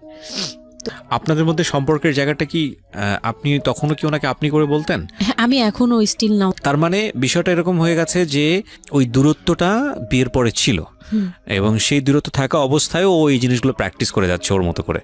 এবং সেখানে যখন ও সাকসেসফুল হতে না পারছে, তখন সে আপনার গায়ে হাত তুলছে, তাই তো? সেটাই। হ্যাঁ, তারপর আর সবচেয়ে বড় কথা হচ্ছে সে তার জায়গাটা, সে তার চাওয়াগুলো সব পূরণ করতেছে, বাট আমার দিকটা দেখছে না। এবং সে যে শুধু আমার না, মানে সে মানুষটাই এমন, আগে বুঝি নেই, পরে অনেক ধীরে ধীরে গিয়ে পরে বুঝতে পেরেছি যে উনি সম্পূর্ণ সেলফ সেন্টার, মানে নিজের যেটা অধিকার সেটা সে আদায় করে নেবে, তার বাকিগুলো নিয়ে তার কোনো মাথা ব্যথা কি হচ্ছে বা কার কি হচ্ছে এটা দেখার বিষয় না, এটাই মেন্টালিটি। তো এইগুলো করার পরে আমার মানে খুব পেইন হলো, আমার খুব কষ্ট হলো যে আমি কবে ঢাকায় যাব, একটা পেইন। ওটা কি জীবনে প্রথম কক্সবাজার যাওয়া? হ্যাঁ, ওইটা আমার লাইফে ফার্স্ট। চিন্তা করে দেখুন, এক ধরনের হানিমুনি বলা চলে ওদের জন্য। হানিমুনি করা হয়েছিল, কিন্তু এটা আমার জন্য হানিমুন ছিল না, অন্য কিছুই ছিল। আচ্ছা, খুব পেইনফুল ছিল। ওকে, যাই হোক, আমি খুব ভয়ে ছিলাম যে এখানে আমাকে মেরে ফেললেও কেউ জানবে না, এরকম একটা ফিল ছিল আমার ভিতরে। একটা জিনিস চিন্তা করতে পারেন, প্রত্যেকটা মোমেন্ট একটা মানুষ একটা মেয়ের সাথে, একটা ছেলের সঙ্গে বসবাস করছে একটা মেয়ে, এবং তাদের স্পেশাল মোমেন্টসগুলো তার জন্য ভীতির কারণ। সে হয়তোবা তখন এরকম মানে চিন্তা করছে যে এই স্পেশাল মোমেন্টটা যেন না আসে, ওর সঙ্গে স্পেশাল টাইমটা যেন আমি না হয়, রাত যেন না হয়। বিষয়গুলো তো এরকমই ছিল, কারণ ওর জন্য কিন্তু এগুলো অনেক ভয়ানক রকমের টর্চার।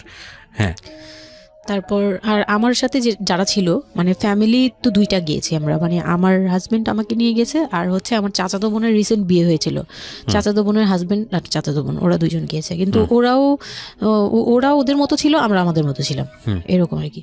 তো ওইভাবে আর আমাদের সাথে ইয়ে করা হয়নি যে একদম সব বিষয়ে ডিটেলস বলা। আর আমার চাচাতো বোন আমার অনেক বড় ছিল, যার কারণে আমি আপুকে বলতাম না, লজ্জা পেতাম। তো ওই দিক থেকে 3 দিন পরে 4 দিনের দিন আমি খুব জেদাজেদি করে, মানে কান্নাকাটি করে চলে আসবো করতেছি, কিন্তু আমাকে কেউ আর জিজ্ঞেস করতেছে না যে কেন, মানে আমার বোন জামাইও বিষয়টা খেয়াল করেনি, আমার বোনও খেয়াল করেনি যে আমি কেন বারবার চলে আসতে যাচ্ছি। হ্যাঁ, এত সুন্দর একটা ওয়েদার, এতই ওরা তো খুব এনজয় করছিল হয়তো বা, মানে আমি তাদের এনজয়মেন্টে বাধা দিলাম এরকম আর কি। তো খুব কান্নাকাটি করে ওই রাতেই আমি চলে আসবো, আমি বলছি তোমরা সবাই থাকো আমি চলে যাই, মানে এইভাবে কান্নাকাটি করছে। আমি থাকবোই না, আমি আর একটা রাত এখানে থাকবো না। আমার কাছে মনে হচ্ছে তাও এলাকার ভিতরে তো থাকবো, যাই হোক, কিন্তু এখন তো আমি বাইরে আছি অনেক দূরে। আমার কাছে এরকম মনে হচ্ছিল যে আমি যদি মরে যাই, আমি যদি যে কোনো সময় মারা যাবো এরকম মনে হচ্ছিল। তো আমি ওই সময় বলাতে ওরা সবাই মিলে চলে আসছে, সবার মন খারাপ যে আমার জন্য চলে আসতে হলো তাদের। তো ঢাকায় আসলাম। ঢাকায় আসার পরে ঈদের ছুটির শেষে সে তার মতো করে বিজনেস করতেছে, আমি আমার মতো ঘরে ছিলাম। 2-3 মাস গেল, কোরবানি ঈদ আসলো, প্রথম কোরবানি ঈদ। কোরবানি ঈদের সময় যেটা হলো সেটা হচ্ছে আমার মামার বাসা থেকে মাংস, মানে কোরবানি ঈদের যে মাংসটা পাঠায়, পুরান ঢাকার একটা ইয়ে আছে যে নতুন বিয়ে হলে বাবার বাড়ি থেকে রান পাঠানো হয়, একবারে পুরো একটা রান ধরে পাঠিয়ে দেয়, বাবার বাড়ি থেকে মেয়েদের পাঠায়, মানে কোটাকুটি নেই, রানী পাঠিয়ে দিতে হবে একদম আস্ত পাঠায়। এটা পুরান ঢাকার রেওয়াজি, একবারে যে কয়টা মেয়ে থাকবে ওই কয়টা রান বাসায় যাবে, মানে ওই রানগুলোর কেউ কাটতে পারবে না, একদম আস্ত পা ধরে দিয়ে দিবে একবারে। আচ্ছা আচ্ছা, ইন্টারেস্টিং তো। হ্যাঁ, এটা কিন্তু পুরান ঢাকার একটা রেওয়াজ এখনো আছে, মানে কোরবানি হলেই সঙ্গে সঙ্গে রানটা যাবে মেয়ের বাসায়। আচ্ছা, মেয়ের বাসায় যেতেই হবে এটা। তো ওই রকম আমার মানে ওরা আশা করছিল যে আমার মামা এরকম করবে, কিন্তু আমার মামা তো প্রায় অনেক বড় গরু দেয়, আর একটা দেয় না, 2টা থেকে 3টা দেয়। তো ওনার নিজেরই আছে 3টা মেয়ে, 3 মেয়ের শ্বশুর বাড়িতে পাঠাতে হয় 3 রান, মানে এখন এক মেয়ের, বড় মেয়ের যে 20 বছর 22 বছর হয়ে গেছে বিয়ের, তারপরও পাঠাচ্ছে, প্রতিনিয়ত পাঠাতে হয়। তো ওই দিক থেকে আমি যদি এখন আরেকটা নেই তাহলে ওনার কিন্তু আরও কাউকে উকিল দিয়েছে বা আরও কোনো মেয়ে আছে, মানে আমার উকিল দিয়েছে, আমার খালু দিয়েছে, আরেক খালু, আমার ওই খালা হচ্ছে আমার আম্মুর খালাতো বোন, মামাতো বোন, কিন্তু আমাদের বাসায় মানে আমার নানু বাড়িতে বড় হয়েছে দেখে আমার আম্মুর খুব ক্লোজ। তো ওই খালু আমাকে উকিল দিয়েছে। তো ওই দিন করলো কি যে এই রান পাঠায়নি বলে, সেই রান পাঠায়নি ঠিকই, কিন্তু রানের যে উপরের অংশ মানে বড় একটা পিস আমার বাসায় পাঠানো হয়েছে আমার উদ্দেশ্যে, আর নামটা আমার লিখে দিয়েছে, আমার নাম লেখা এটা পাঠিয়েছে।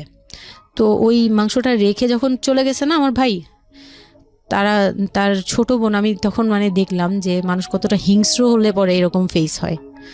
আমি তো চুপ করে বসে আছি, আমি কিছুই মাথায় নেই যে এটা নিয়ে যে কী হবে, আমি বুঝিই নেই বিষয়টা।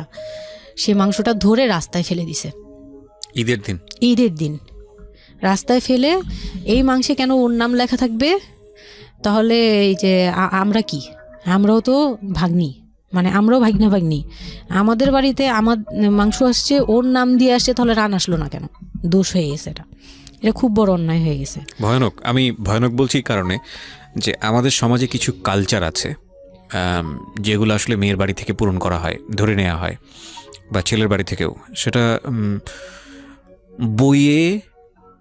পাঠ্য বইয়ে তো থাকে না এগুলা, মানে কালচারে আছে, এগুলো শুনতে ভালো লাগে, কিন্তু প্র্যাকটিসের জায়গা থেকে যদি এটা অত্যাবশ্যকীয় নিয়ম হয়ে যায় কখনো কখনো, যেটা কতটা ভয়ানক পেইনফুল হয়। কান্ট ইউ এভার ইমাজিন যে বাবার সামর্থ্য নাই, তারপরে তাকে চিন্তা করতে হচ্ছে যে আমার মেয়ের বাড়িতে একটা রান পাঠাতে হবে, আমার কোরবানি দেওয়ার সামর্থ্য নাই, এই রান পাঠানোর জন্য আমাকে কোরবানি দিতে হচ্ছে। মানে আমাদের এই ব্যাড প্র্যাকটিসগুলা কতটা ভয়ানক হয়ে গেছে আমাদের সমাজে, এবং ইনফ্যাক্ট এগুলো নিয়ে কেউ কখনো কথা বলে না। এগুলো নিয়ে কথা বলা উচিত। একটা মানুষ, একটা সোসাইটি চেঞ্জ হবে কিভাবে, একটা মানে পুরো কমিউনিটি চেঞ্জ হবে কিভাবে, একটা রাষ্ট্র চেঞ্জ হবে কিভাবে, এই ছোট ছোট আমরা তো সব জায়গাতেই পয়জনাস। এই ছোট ছোট বিষয়গুলো যদি চেঞ্জ না হয়, আমরা যে এত ডিগ্রি নিচ্ছি, প্রতি বছর পিএইচডি, ভুরি পিএইচডি বের হচ্ছে, ডক্টরেট, হ্যাঁ, আমাদের বিশ্ববিদ্যালয়ে ভরে যাচ্ছে, আমাদের ছেলেমেয়েরা গোল্ডেন A+, আমাদের পাশের হার বাড়ছে, কিন্তু এই সব যে মানে খোরা কালচার, ল্যাংড়া টাইপের কালচার, এগুলোর যে পরিবর্তন হচ্ছে না, বা এগুলো নিয়ে যে কেউ কখনো কোনো কথা বলে না, এগুলো নিয়ে না পত্রপত্রিকায় কথা হয়, না কোনো মিডিয়াতে কথা হয়, অথচ এগুলো আমাদের জীবনটাকে পঙ্গু করে দিচ্ছে, এবং এগুলো নিয়ে কেউ কখনো কথা বলে না। আমরা যৌতুক নিয়ে কথা বলি, এবং যৌতুক একটা ঘাতক ব্যাধি, আমরা যৌতুক মোকাবেলা করতে পেরেছি, কিন্তু এই কালচারের মধ্যে যে যৌতুক ঢুকে বসে আছে সেটা নিয়ে আমরা কেউ কখনো কথা বলি না, এবং এগুলো নিয়ে কথা বলা উচিত। কথা নইলে আমরা আসলে কিওর হব কিভাবে? আমরা যে বলি যে আমাদেরকে শুদ্ধ হতে হবে, আমরা মানুষ হিসেবে ভালো হতে হবে, বাট হাউ? আমাদের তো রন্ধ্রে প্রবলেম। সো প্রবলেমটাকে প্রবলেম বলা উচিত, অ্যাটলিস্ট কাউকে না কাউকে তো স্পিক আউট করতে হবে। এবং স্পিক আউট করলে তাহলে এই প্রবলেমগুলো সামনে আসবে, এবং সামনে আসলে এগুলো নিয়ে কিওর নিয়েও মানুষ কথাবার্তা বলবে। আমি তো জীবনে কোনোদিন শুনিও নাই, আমি জানি না পুরান ঢাকার এই কালচার যে মেয়ের বাড়িতে রান পাঠাতে হয়, এটা এখনো আছে, এবং এটা নিয়ে মোটামুটি মারামারি বাঁধার মতো অবস্থা। হ্যাঁ, এটা নিয়ে মানে এটা কোনোভাবেই মিস করা যাবে না, এরকম অবস্থা।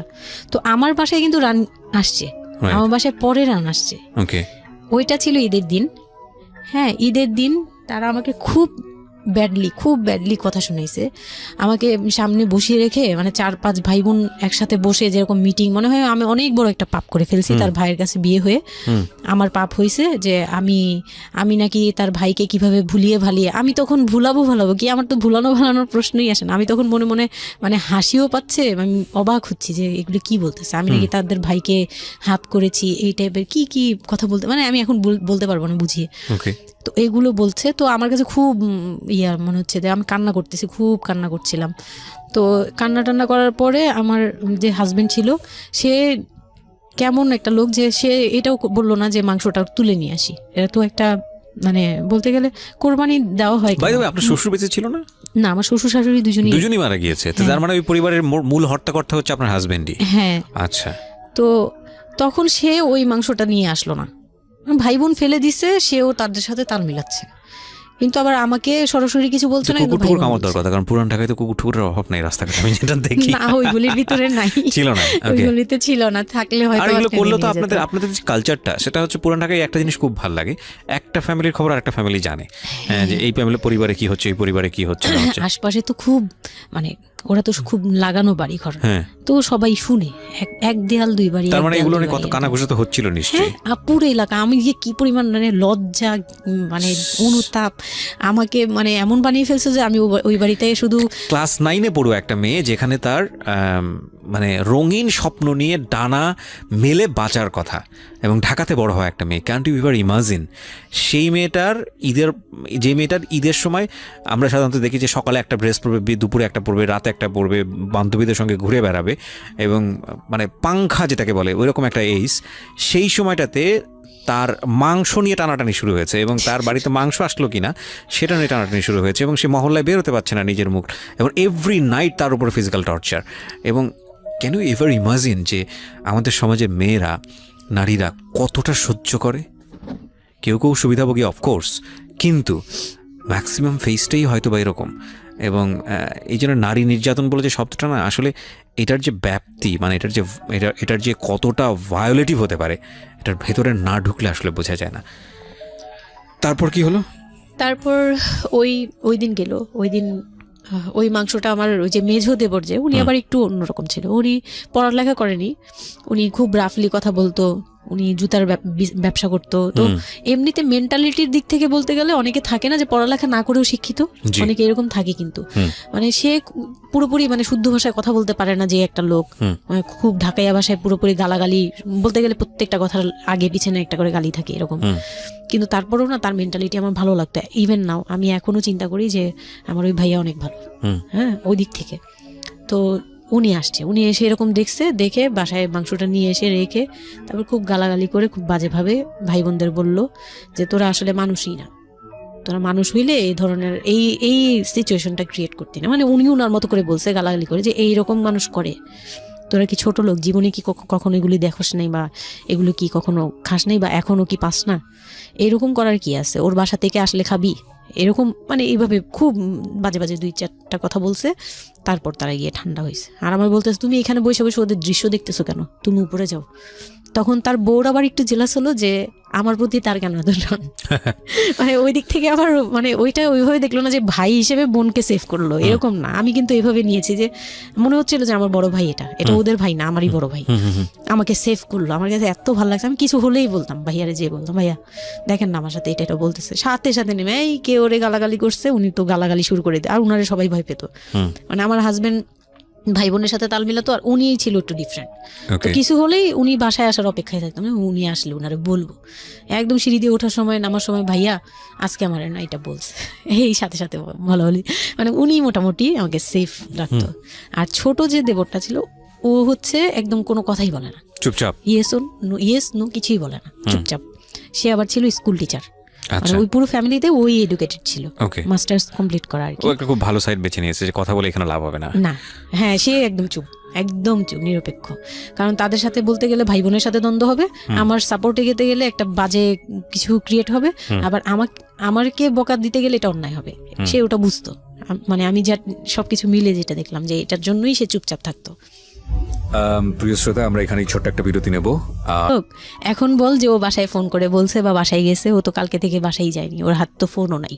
ফোন নিলে তোদের কাছ থেকে তো নিতে হবে, তখন আমার হাতে ফোন নেই, তো ও তো বাসায়ও যায়নি। এখন বল যে এটা ও বলছে তারপর ও পাঠাইছে, তোরা এত ছোট লোক কেন? মানে ভাই বোনরাই বলতেছে, তো ওরা তো আর কিছু, হ্যাঁ এটা পাঠানো তো এটা উচিতই, এটা ওদের উচিত, এই সেই, এটা তেমন কিছু না। মানে সে তারা তারপরও ছোট হচ্ছে না, তারা মনে করতেছে এটাই করা উচিত ছিল, এটা না করলে আরেকটা কথা শুনাইতাম, এরকম বলতেছে উল্টা।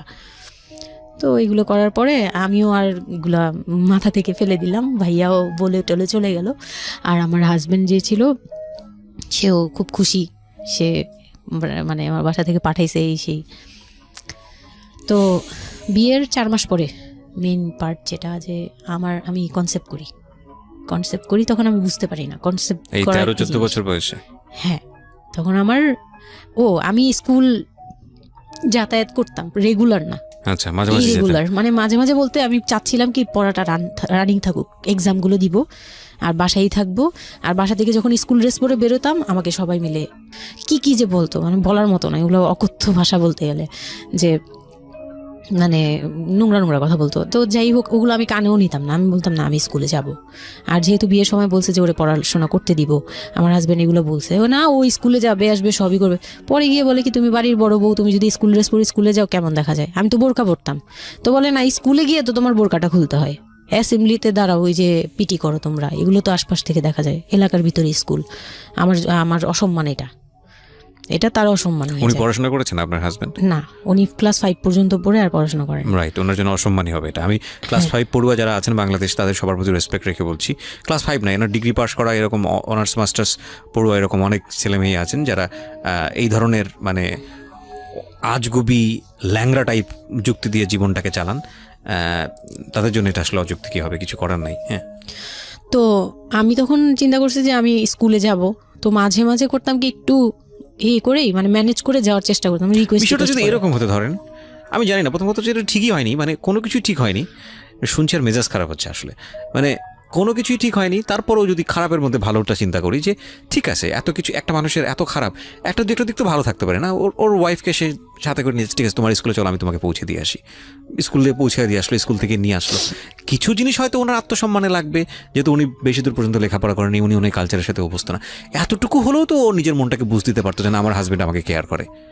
মানে স্টুপিডিটির আর কি, মানে লিমিটলেস স্টুপিডিটি যাকে বলে। তুমি অ্যাসেম্বলিতে দাঁড়াবে, সে কারণে তোমার লেখাপড়া বন্ধ, বদমাইশ। তারপর স্কুল বন্ধ করে দিল। না, তখন আমি কনসেপ্ট করি, আমি বুঝতে পারিনি, আমার তখন টেস্ট পরীক্ষা চলছে স্কুলে। তো পরীক্ষা দিতে দিতে আমার মানে শারীরিক পরিবর্তন খেয়াল করলাম, যে আমার বমি লাগতেছে খুব, মানে বইয়ের দিকে তাকাতে পাচ্ছি না, খাতার দিকে তাকাতে মানে মাথা কেমন করতেছে। তখন ক্লাস 9-এ। তখন আপনি জানেন না আপনি কনসিভ করেছেন? না, তখনও মানে এইটার সিমটম ফার্স্ট। তো এইরকম হওয়ার পরে রাতে 11:30-12টার দিকে আমি না খুব গড়াগড়ি করে কান্না করতেছি, জোরে জোরে, মানে খুব গড়াগড়ি করে জোরে জোরে কান্না করতেছে। আমার মাথায় নেই যে কে শুনতেছে কে না শুনতেছে এরকম। তো এটা দেখে তার বোন, যেটার বিয়ে হয়ে গেছে, সে আবার ছিল বাসায়, তো সে দেখে বলতেছে, সে আবার মানে খারাপ লাগছে তার কাছে, বলে চলো এক্ষুনি তোমার নিয়ে হসপিটালে যাব। হ্যাঁ, ওর কি হইলো হঠাৎ করে, কি খাইছিলা তুমি, কি উল্টাপাল্টা কিছু খাইছো কি না, এই সেই। বলছি না, আমার কেন জানি অনেক পেট ব্যথা করতে, আমি পারতেছি না সহ্য করতে, পেট জ্বলতেছে আমার খুব। তো নিয়ে গেল ডাক্তারের কাছে, তখন ডাক্তার আমার নার্ভস দেখে বললো যে she is pregnant. But 100% confirm করতে পারবেন না আলট্রাসাউন্ড, না এমনিতে, তবে উনি আর কি ওনার মতো করে বলছে। আর তখন টেস্ট দিল একটা, যে রাতে নিয়ে যান, ইউরিন টেস্ট টাইপের একটা কিছু বাসায় করা যায়, ওই টাইপের একটা টেস্ট দিল। তো ওইটাই করলাম, বাসায় এসে করার পরে পজিটিভ আসছে, যেভাবে বলছে ওইভাবে করছি, করার পরে পজিটিভ আসছে। পজিটিভ আসার পরে মানে আমার কাছে যেটা মনে হচ্ছিল, যে আমি মানে এতটা খুশি হয়েছি, আমি কিন্তু বিয়ে নিয়েও খুশি না, আমার মনে হচ্ছে এটাই আমার অ্যাচিভমেন্ট লাইফের। আচ্ছা, এতটা খুশি হয়েছে আমি বলতে পারবো না কেন। এটা আসলে ন্যাচারালি আল্লাহ হয়তো প্রত্যেকটা মেয়ের মধ্যে এই বিষয়টা দিয়ে দেন, যে নইলে আসলে মা কেন, মানে মা তো মাই, এটা আসলে আল্লাহ গিফটেড। অফকোর্স দেখেন এরকম একটা ডিফিকাল্ট সিচুয়েশনের মধ্যে যেখানে 13 বছর বয়সে ওর আসলে এই জিনিসটা ফিল করার কথা না, সেখানে ও ফিল করতেছে, এটা কিন্তু লজিকলেস ফিল, এবং এই ফিলটা সম্পূর্ণই ন্যাচারাল। ওকে, আমার কাছে তখন মনে হচ্ছিল কি যে আমার পেটে একটা জীবন্ত কিছু আছে, এক্স্যাক্টলি, মানে এইরকম ফিল হচ্ছে। আর আমি এটাকে মানে একটা কিউরিসিটিও, যে দেখি তো কি হয়, কতদিন পরে কি হবে, মানে এটা আস্তে আস্তে বড় হবে, এটা কি করবে পেটে, এটা কিভাবে আসবে, মানে দুনিয়াতে কিভাবে আসবে, এটা এইগুলোও জানি না আমি, যে মানে এটা বড় হলে পরে এটা যে কিভাবে দুনিয়াতে আসবে। You feel like it's a game, কোন একটা খেলা, মজার একটা খেলা, হ্যাঁ, যে আমি একটা কিছু পাইছি, এটা নিয়ে থাকা যাবে এখন, এরকম মনে হচ্ছিল তখন। খুব মানে খুব কেন জানি খুব আনন্দ, মানে মা হওয়ার ফিল না, কিন্তু এটা মা হওয়ার ফিল না, কিন্তু কিউরিওসিটির জায়গা থেকে কিছু একটা আছে আমার সাথে, আমি এটা নিয়েই থাকবো এখন, মানে আমি একটা কিছু পাইছি এখন, আর আমি একা না, এরকম মনে হচ্ছে। তা আমি না দৌড়ে দৌড়ে বের হয়ে বললাম কি, ওই যে বোনটা আমাকে রাতে নিয়ে গেছিলো ডাক্তারের কাছে, সে তো ছিল রাতে, তো আমি বের হয়ে বলতেছি কি, আপা আমার না এইরকম 2টা আসছে, মানে এই পজিটিভ স্টেপগুলো আসে যেগুলো বলছি। পরে সে না সাথে সাথে বলে কি, এখন তো আমাদের কদর কমে যাবে আরো। প্রথম ছিল এটা, প্রথম ডায়লগ ছিল এটা, মানে মনটা খারাপ করে সে বড় নিঃশ্বাস ফেলে বলল, হ্যাঁ এখন তো আমাদের কদর কমে যাবে, আর তো এখন তো আর কম কম আসা লাগবে। তার সাথে ছোট বোনটা বলতেছে, তুমি না সময় কমে বুঝে কথা বলো না, এইগুলো তো বুঝতে হবে, মানে তাদের মতো করে তারা বলতেছে, যে পুরান ঢাকার মানুষ যেভাবে বলে ওইভাবে বলতেছে, যে এগুলো তো বুঝতে হবে যে এগুলো প্ল্যান করা, মানে আমি ইচ্ছা করে কনসেপ্ট করছি এরকম কিছু বুঝাইছে, কিন্তু আমি তখনও না এই জিনিসটা মানে ঘোলা আমি বুঝি নাই যে ওরা কি বলতেছে দুইজনে। তা আমি বলি যা মজা তাই বলুক, আমি আমার মতো থাকি। তা আমি দৌড় দিয়ে গিয়ে আমার হাজবেন্ডকে না বললাম, এই উঠেন না। আমি তখনও পর্যন্ত কিন্তু তাকে খুশি হয়ে গেছে বলিনি, ফার্স্ট তাকে খুশি মনে কিছু বলতেছি। বিয়ের 4 মাসে আমি তাকে কখনো ডাকও দিইনি, তাকে কিছু বলিও নাই, বা আমি ওনাকে কোনো রিকোয়েস্টও করি নাই, কোনো আহ্লাদও করি নাই। ফার্স্ট মানে মনে হলো যে আহ্লাদ করে বলি, যে জানেন আমি এরকম আসছে আমার। তো আমি কাকে বলবো, কাকে ওদের করে খুশি করতে পারিনি, যাই রে দেখি খুশি করতে পারি কিনা। যে তাকে ধাক্কা দিছি, সে ঘুম থেকে বিরক্ত হয়ে উঠলো, এই ধাক্কা কি করো কেন, কি হয়েছে? আমি তো মনটা ভেঙে কি, যে আমি তো এরকম আমার পজিটিভ আসছে, দেখালাম যে এই যে এটা হলে না পজিটিভ হয়, রাতে পেট ব্যথা বলছিলাম না, তো ওইটার ইয়েতে এটা আসছে। তারপরে না চুপ হয়ে তাকায় আছে, বলে কি এইগুলা কি মানে বুঝলাম না। বলে কি এইটা তো ঠিক না। কি ঠিক না? তারপর বলতেছে যে এই এখন তো এগুলোর দরকার নেই, আমাদের এখন তো এগুলোর কোনো দরকার নেই। তো আমি বলি আপনি আমার স্কুল যেতে দিবেন না। আমি এবার তখন মুখ খুললাম, আপনি স্কুল যেতে দেন না, তারপরে আর আমি তো এই জিনিস মানে এটা কিভাবে কি হয়েছে আমি তো জানি না। আমি ভাবছি যে আপনি হয়তো বা কিছু করছেন, আমি জানি না। আমি তাকে এইভাবেই বললাম খুলে, যে আমি তো আসলে জানি না, যে আমি ভাবছি আপনি চাচ্ছিলেন এর জন্য হয়তো বা এরকম কিছু হয়েছে। আর মানে প্রোটেকশন নেওয়া টেওয়া সব কিছু তার উপর ডিপেন্ড করে। তারপর হচ্ছে এটা বলার পরে না মানে আমি আর কিছু বলার মতো ইয়েতে ছিলাম না, আমি চুপচাপ, যে ওরা কি করবে না করবে আমি কিছু জানি না।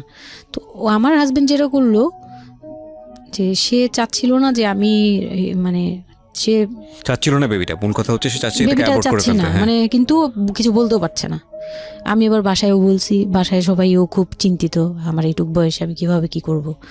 আর এদিক দিয়ে আমি এবার কিছুই বলছি না, আমি আমার মতো করে চলছি, নর্মাল লাইফ কাটাচ্ছি। আমার কোনো শারীরিক পরিবর্তন তেমন আসে নাই, সত্যি কথা বলতে। শুধু একটু মানে কিছু কিছু খাবার আছে একটু বাজে লাগতো, এই ছাড়া আমার সবই নর্মাল। আমি নর্মাল ওয়েতেই আমি ওই ওষুধ খাচ্ছি রেগুলার, আর হাঁটা চলা করতেছি, লাফালাফি সিঁড়ি বাওয়া কোনো কিছুতেই আমার ইয়ে নেই। আছে ডাক্তার থেকেও কোনো ধরনের কোনো কন্ডিশন দেয়নি? না, ডাক্তার দিয়েছে, ডাক্তার ওই যে 2-1টা ওষুধ দিয়েছে। প্রথম কথা হচ্ছে ডাক্তার থেকে যে বাক্যটা আসলে ছিল যে এই 13 বছরের মেয়ের সাথে এটা কিভাবে হলো। ও ডাক্তার, হ্যাঁ, তখন যখন ফার্স্টে ওই দেখলো, তো উনি বললো যে এটা তো আসলে নষ্ট করাটা ওর জন্য রিস্ক।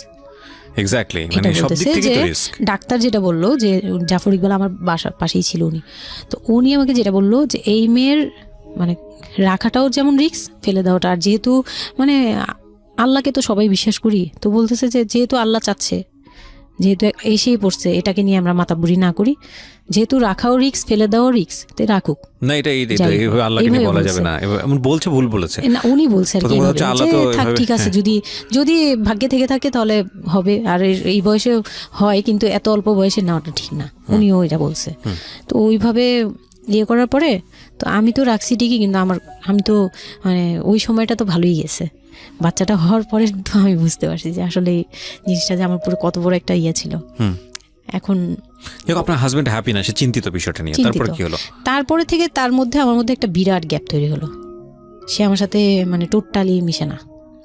ওকে। ওই সময় থেকে যখন শুনলো রাতে 3টা-4টা বাজেও আসে বাসায়, তার মধ্যে একদম পুরো চেঞ্জিং চলে আসলো হঠাৎ করেই। ওকে। কি কারণে জানি না, মানে আমি নিজেও জানি না আমার কি ভুল ছিল বা কি, আমি নিজেও বুঝছিলাম না তখন। ওই সময় একদিন আসলো রাতে 3:30 না 3টার দিকে, হ্যাঁ 3টার পরে আর কি আসছে। আসার পরে আমি ওই দিন খুব খেপলাম যে প্রত্যেক রাতে, আমি একটা অসুস্থ মানুষ, আমি রাত জেগে আপনার জন্য ভাত নিয়ে বসে থাকি, আপনি প্রত্যেক রাতে এরকম লেট করে আসেন, আমাকে গেট খুলে দিতে হয়, আমি ঘুম থেকে উঠেও গেট খুললে আমার খুব কষ্ট হয়, সিঁড়িটা বেয়ে নেমে আমার গেটটা খুলতে হয়, আমার ভয়ও লাগে, আমি কখনো বাসায় একা থাকিনি। ওই প্রথম মানে আমাকে সে চুলে ধরে সে টেনে ও সিঁড়ি দিয়ে নামাইছে, মানে নামায় সে আমাকে বের করে দিবে এখনই, হ্যাঁ এত বড় হয়ে গেছে, সাহস হয়ে গেছে, এক্ষুনি বাসা থেকে বের হও। সে কিন্তু নেশাও করে নেই, কিচ্ছু না, সুস্থ একটা মানুষ, এরকম করতেছে। তো তার ভাই বোনগুলো এসে বলতেছে আপনি কি মানুষজন কি বলবে, তারা মানুষজনের চিন্তা করতেছে, কিন্তু আমার যে টর্চার হচ্ছে এটা বলতেছে না। এইটা আরেকটা বিষয়, এই যে এগুলো বিষয় আসলে না আমার মেজাজ খুব খারাপ হয়ে যায়। যাই হোক, আপনি যদি আনছেন, আমি খুব সেন্সিটিভ একটা বিষয় একটু কথা বলতে চাই। সেটা হচ্ছে এই যে আপনারা যে তো মানুষজন চিন্তা করেন, নিজের ঘরের ভিতরে একটা মানুষ ঠিক নাই, এটা আমি আপনাদের কথা বলছি না, এটা বাংলাদেশের সামাজিক অবস্থার চিত্র। সেটা হচ্ছে আমরা নিজের ঘরের মধ্যে অনেক সময় দেখা যায় যে আপনারা যখন ঘরের মধ্যে একটা বিপদে পড়েন, আপনার চারপাশের লোকজনকে এসে আপনার সেটা সলভ করে। তো ফার্স্ট আপনি ঘরের কথা আগে চিন্তা করেন, আপনার মেয়ে কীভাবে ভালো থাকবে সেটার কথা চিন্তা করেন, আপনার ছেলেটা কীভাবে ভালো থাকবে সেই কথাটা চিন্তা করেন। এতে যদি আপনার দুর্নাম হয়ও কিছুটা, সেটা আপনার ওভারলুক করা উচিত। বরং আপনি যাদের কথা চিন্তা করে এই ছেলে মেয়েদের প্রতি খারাপ আচরণ করতেছেন, আপনার ছেলে মেয়ে খারাপ থাকার কারণে একটা সময় গিয়ে সেটা আউটব্রাস্ট হবেই। যেই মান সম্মানের কথা আপনি চিন্তা করতেছেন, সেই মান সম্মান আরও বেশি পরিমাণে ক্ষতিগ্রস্ত হবে। আমাদের সমস্যাটাই হচ্ছে এই জায়গাটায়, আমরা চারপাশের ঘরের লোকজন কি মনে করবে সেটা চিন্তা করি, অথচ চারপাশের ঘরের লোকজন কারা বসবাস করে, কোথা থেকে আসছে, কি অবস্থা, সেই খোঁজ খবর আমরা রাখি না, কিন্তু আমাদের মান ইজ্জত তাদের হাতে। স্টুপিড মানে ফিলসফি নিয়ে আমরা আমাদের সোসাইটিতে চলি, and this is a very important thing, এবং এগুলোর পরিবর্তন হওয়া উচিত। তো তারপরে কি হলো? তারপর এই হলো ফার্স্ট এই গেল, এইটার পরে এরপর থেকে চলতেছে কন্টিনিউ, মানে এরকম আচরণই করছে সে আমার সাথে। একটু সময় 4 মাসের সময়টা খুব ক্রুশিয়াল একটা মোমেন্ট, খুবই ক্রুশিয়াল একটা মোমেন্ট। হ্যাঁ, সকালে উঠে আমার রুটি বানাতে হতো কন্টিনিউ, সে বাইরের নাস্তা খাবে না, তাকে রুটি বানিয়ে খাওয়াতে হবে। ওই অবস্থায় আমি মানে সকালে উঠে ঘুম থেকে উঠে রুটি বানাতাম, ওর ভাই বোনের জন্য, ওর জন্য, সবার জন্য বানাতাম। এটা না আমাদের সমাজের ছেলেরা না বুঝতেই চায় না, এবং এটা নিয়ে আমাদের কোনো শিক্ষা নাই। আসলে আমি মানে দেখলাম যে এতটা বর্বর কিভাবে। আমি আমার নিজেকে জড়িয়ে ওই কথাটা বলছি, কারণ আমি তো নিজেও বাবা হয়েছি, আমি নিজে থেকেও বুঝি জিনিসটা। মানে এই যে পরিবর্তনটা সমাজ, মানে পরিবারে যখন নতুন একজন সদস্য আসে, সবচেয়ে বড় প্রেশারটা ফিল করে হচ্ছে মা, কারণ তার লাইফ রিস্ক হয়ে যায়। কিন্তু এখানে বাবার যে দায়িত্বটা, খুব মজার বিষয় হচ্ছে, আমি আমার নিজের এক্সপিরিয়েন্সের জায়গা থেকেই বলতেছি, যে বাবার দায়িত্বের জায়গাটা বোঝা শুরু হয় সন্তান দুনিয়াতে আসার পর থেকে, এবং তাও ইমিডিয়েটলি আসে না।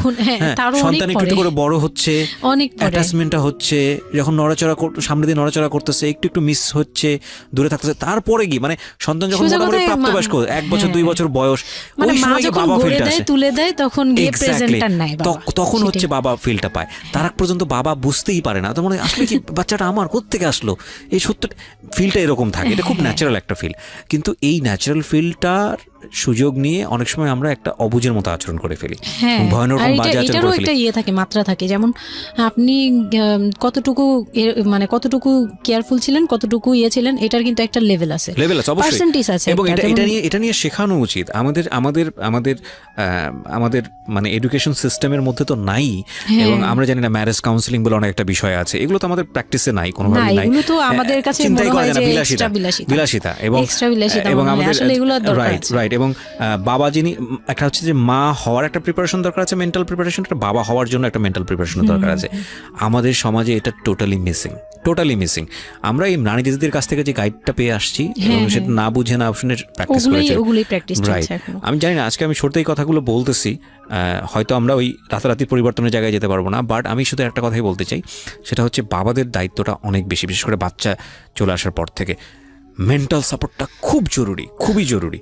হ্যাঁ, এবং কারণ এটা একটা মেয়ের লাইফ রিস্কের প্রশ্ন। তো মানে অপারেশন করবে, তারাও ডাক্তার বলতেছে এই মেয়ের অপারেশন কি করবো, আর এই মেয়ে নর্মালি কি বেবি দিবে। আমি বলতেছে এটা তো গ্রামগঞ্জ না, আপনারা কি করছেন। আমি তখন আরো শুকনা ছিলাম, তো আর এমনিতেও বয়সও কম ছিল, আবার শুকনাও ছিলাম, দেখতে আরো পিচ্ছি লাগতো। বলতো যে অনেক দুর্বল, তো ও তো মানে ঠিক মতো টেক কেয়ারও করেন নাই বাসায়। হ্যাঁ, বলতেছে একদম আমার এই হাতের মানে এইগুলো ব্রিনগুলো বুঝে যেত, এইগুলো বোঝা যেত, একদম হাড় গোড় বোঝা যেত। যখন অপারেশন করে, অপারেশনের 12 ঘন্টা পর আমার সেন্স আসে, প্রায় 12 ঘন্টা। তার মানে আপনার বেবি হয়েছে আপনি জানেনই না? জানি না। পরে আমি যখন ঘুম থেকে মানে সিজারিয়ান বেবি। ওকে। পরের দিন শুধু রাতে একটু টের পাই যে আমি আমার পাশে কেউ মানে ব্রেস্ট ফিড করছে। এইটা ফিল পাইছি, শুধু মুখের দিকে তাকাতে পারিনি, চোখ খুলতে পারিনি, কিন্তু কেউ একজন আমার পাশে শোয়া, মানে আমার হাতের উপরে একটা বাচ্চা শোয়া, এইরূপ ফিল পেয়েছি। আর এরপরে যে চোখ বন্ধ করেছি, একবারে সকালে প্রায় 11টা-12টার দিকে আমার ঘুম ভাঙছে। তখন তাকানোর পরে একটু পুরোপুরি ইয়েতে, তো আমাকে উঠিয়ে নিয়ে আমাকে ইয়েতে ক্যাবিনে দেওয়া হলো। ক্যাবিনে দেওয়ার পরে আমি বাচ্চাকে দেখি, বারবার চিন্তা করি যে এটা আমার মেয়ে, কোত্থেকে আসলো, কিভাবে আসলো, আমি নিজেকে দেখি। তখন না আমার মাথায় এটাও ছিল না যে এটার বাবাকে, এটার ফুপুকে, এটার চাচা, কিন্তু হোয়াট এভার আমার বাচ্চা এটা, মানে আমি এখনো স্টিল না, আমার বাচ্চা এখন ক্লাস 8-এ পড়ে, এখনো আমি তাকে বাচ্চা বলি। হ্যাঁ, তো ও আর আমি একসাথে হাঁটলে মনে হয় কি মানে ফ্রেন্ড আমরা এরকম। পর হচ্ছে ওই বাচ্চাটা হলো, বাচ্চাটা হওয়ার পরে সে খেলে, আমার খুব ভালো লাগে, তাকে নিয়ে আমার সময় ভালো কাটে। আমার আর মানে ওর বাবার কথা মাথায় নেই যে এই লোক শুধু মানে এনে দিবে ঘরে, আমি রান্না করব, খাবো, ব্যাস ওই পর্যন্তই শেষ। আমার আর এর দরকার নেই, কাউরই দরকার নেই। আমার বাচ্চা নিয়ে আমি পুতুলের মতো খেলি সারাদিন। ওর বাবা অনেক সময় দেখা গেত, ওর বাবা তো রাতে 2টা-3টায় আসতো, আসার পরে যে খাওয়া দাওয়া করে ঘুমাবে। তো আমি তো, আমার তো ওই রুম ছাড়া কোনো ওয়ে ছিল না, ওই রুমে আমি হাঁটাহাঁটি করতাম, বাচ্চা কান্না করতো। একদিন এমনও হয়েছে সে আমাকে ঘর থেকে বের করে দিচ্ছে, আমি নাকি ইচ্ছা করে বাচ্চাকে কাঁদাই আর তাকে ঘুমাতে দেই না। হ্যাঁ, সে আমাকে রুম থেকে বের করে দিচ্ছে। তো রাতে এত রাতে বাসা থেকে যখন রুম থেকে বের করে দিচ্ছে, আমি সিঁড়িতে সারা রাত, মানে ওদের তো আর বারান্দাও নেই, হাঁটার জায়গা। বাচ্চা কোথায় ছিল? বাচ্চা আমার কোলে। বাচ্চা তাওয়াল দিয়ে পেঁচানো আমার কোলে, সে কান্না করতেছে, আমি সিঁড়িতে বসে আছি।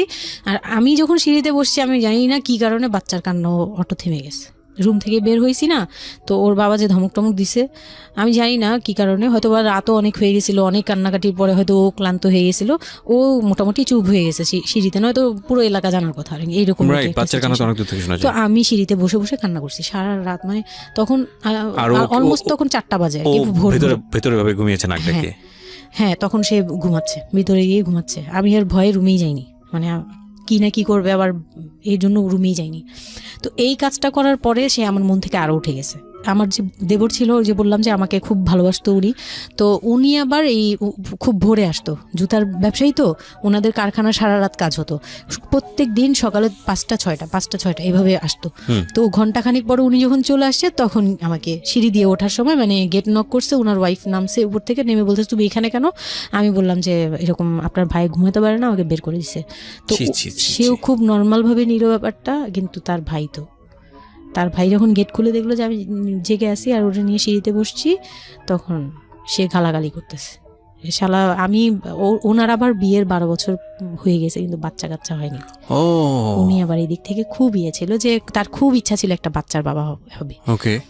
এই তো আমার কোল থেকে বাচ্চাকে নিয়ে বলতেছে তোমরা আসলে কেউ যোগ্য না, তুমি মা হওয়ার যোগ্য না, ও তো বাপ হওয়ার যোগ্য ছিলই না কোনোদিন, কিন্তু তারপরে তোমাদের ঘরে দিছে। মানে সে গালাগালি করতেছে, না আমি এতদিন ধরে ট্রাই করতেছি, আমি পাচ্ছি না, আর ওরে দিয়ে দিছে, ওর মতো একটা অপদার্থরে দিয়ে দিছে, মানে এরকম করে বলতেছে। তারপরে হচ্ছে এই উপরে গেলাম, উপরে যাওয়ার পরে আমি ওই রুমে গেলাম, ওনারা বলতেছে আচ্ছা তুমি যাও, আমরা ওকে রাখি। ও ঘন্টাখানিক রাখলো, পরে ঘুমানোর পরে আমাকে আবার ডেকে দিয়ে দিছে বাচ্চাকে, যে ও ঘুমালে আমি দিয়ে আসবো, তুমি রুমে ওরে নিয়ে যেও না, ও আবার কান্নাকাটি করলে বড় ভাই রাগারাগি করতে পারে। তো ওইভাবে আমি আবার রুমে গিয়ে ঘুমালাম, পরে ওনারা দিয়ে গেছে। এই গেল একটা রাত। তারপর আমার বাচ্চাটা যখন 3-4 বছর হয়, মানে এইভাবে বাচ্চা কোলে আদর করতো, বাচ্চা নিত কোলে নিত না, বাচ্চা কোলে নিতে পারতো না। ও ছোট থেকে এত বুঝতো, মানে তার বাবা কি কি পছন্দ করতো, কি কি পছন্দ করতো না, ওগুলো করতো না, মানে খুব কেয়ারফুলি, আর এত শান্ত যে তাকে যে এখানে বসে থাকতে বললে সে 2 ঘন্টাও ওইখানেই খেলতে থাকবে, কিন্তু ওখান থেকে নড়বে চড়বে না। তো আমি চিন্তা করে দেখলাম কি আমি ইম্যাচিউর মাদার, তো তো হয়তো বা সৃষ্টিকর্তার জন্যই আমাকে এরকম একটা ভেবে দিয়েছে যে ওই তোমাকে বুঝুক। ইভেন নাও মানে এখন যে ও এত বড় হয়ে গেছে তারপরেও আমাকে অনেক কিছু বুঝায়, মানে সে আমার চেয়ে ভালো বুঝে, আমি বুঝি এটা। তো যাই হোক, ও যখন 3 বছর হলো, 3 বছর 3.5 বছর, তখনই আমি তাকে স্কুলে দিব। মানে এডিট পার্ট আর 15 মিনিট আছে। আচ্ছা, সো সুইচ করেন, হ্যাঁ, মূল বিষয়গুলো আনেন। তো ওখানে হচ্ছে 3 বছরের কালে আমি ওকে স্কুলে দিলাম। স্কুলে দেওয়ার পরে আমি ওখান থেকে ওরে স্কুলে দিয়ে আমি নিজে ভর্তি হলাম ইয়েতে, ওপেন ইউনিভার্সিটি, মানে বুঝতে পেরেছি, উন্মুক্ত বিশ্ববিদ্যালয়। হ্যাঁ, ক্লাস 9-এ ভর্তি হলাম। তো ও পড়াশোনা করে, আমিও করি।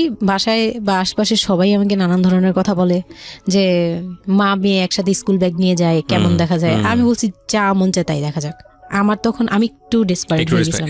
এটাই বলছিলাম যে এই ধরনের মেয়েরা সাধারণত জীবনের একটা পর্যায়ে মারাত্মক রকমের ডেসপারেট হয়ে যায়। এটা শুধু মেয়েরা বলবো না, মানুষ বলবো আমি। তো আমি নিজে ইংলিশ মিডিয়ামে পড়ছি, তো মানে খুব বেশি বয়সগুলো পার হয়, ভালো লাগে না। তো বাংলা মিডিয়ামে দিলাম। শিশু শ্রেণী থেকে 1-এ উঠে গেল 4 বছর বয়সে। এইভাবে করে সে উঠতেছে, মানে সে খুব ভালো রেজাল্ট করে। আমারও খুব মজা লাগতে লাগলো। আমি তাকে পড়াই, নিজে পড়ি। 2জন মামে মিলে ওকে স্কুলে দিয়ে দেখা যায় আমি আমার কোচিংয়ে যাই। আমি আবার কোচিং করা শুরু করলাম। তো সেও খুব মজা পেত যে তোমার ব্যাগ আর আমার ব্যাগ, মানে ওয়েট করতো। খুব মজার একটা সময় ছিল যে 2জনের টিফিন নিয়ে যাচ্ছি। তো আমরা খুব মজা করে এরকম ক্লাস করতাম। ওর বাবার মাঝখানে একটু জেলাসি হলো, মানে মাঝে মাঝে খুব জেলাসি করতো। তো এইগুলো নিয়ে একটা পর্যায়ে যে বিয়ের প্রায় 6 বছর বা 7 বছর কালে তার বাবা এমনভাবে একটা লোন করলো, 8 লাখ টাকার একটা লোন করলো। আমি এটা বুঝতে পারিনি, আমি তখন মাত্র এসএসসি পাস। রিপন? হ্যাঁ, 8 লাখ টাকার লোন। 8 লাখ টাকার লোন ব্র্যাক ব্যাংক থেকে। ওকে, 8 লাখ টাকার একটা লোন করলো। আমি তখন জুয়া খেলে একদম কঠিন, তখন সে চরম পর্যায়ে চলে গেছে। বুঝে গেছি, যা হয় বলেন। তারপরে পরে গিয়ে সে কি হলো কি, 8 লাখ টাকার একটা লোন নিবে, এটার জন্য বোর্ড সিগনেচার নাকি লাগে। আমি এটা জানতাম না। বউয়ের সিগনেচার লাগে? হ্যাঁ, বউয়ের সিগনেচার লাগে, মানে গ্রান্টর হিসেবে একটা বিজনেসম্যান, বড় বিজনেসম্যান আর একটা বোর, মানে বড় বিজনেসম্যান বা একটা দোকান বা একটা বাড়ি ইয়া লাগে। তো কেউ তো রেফারেন্স দিবে না তাকে।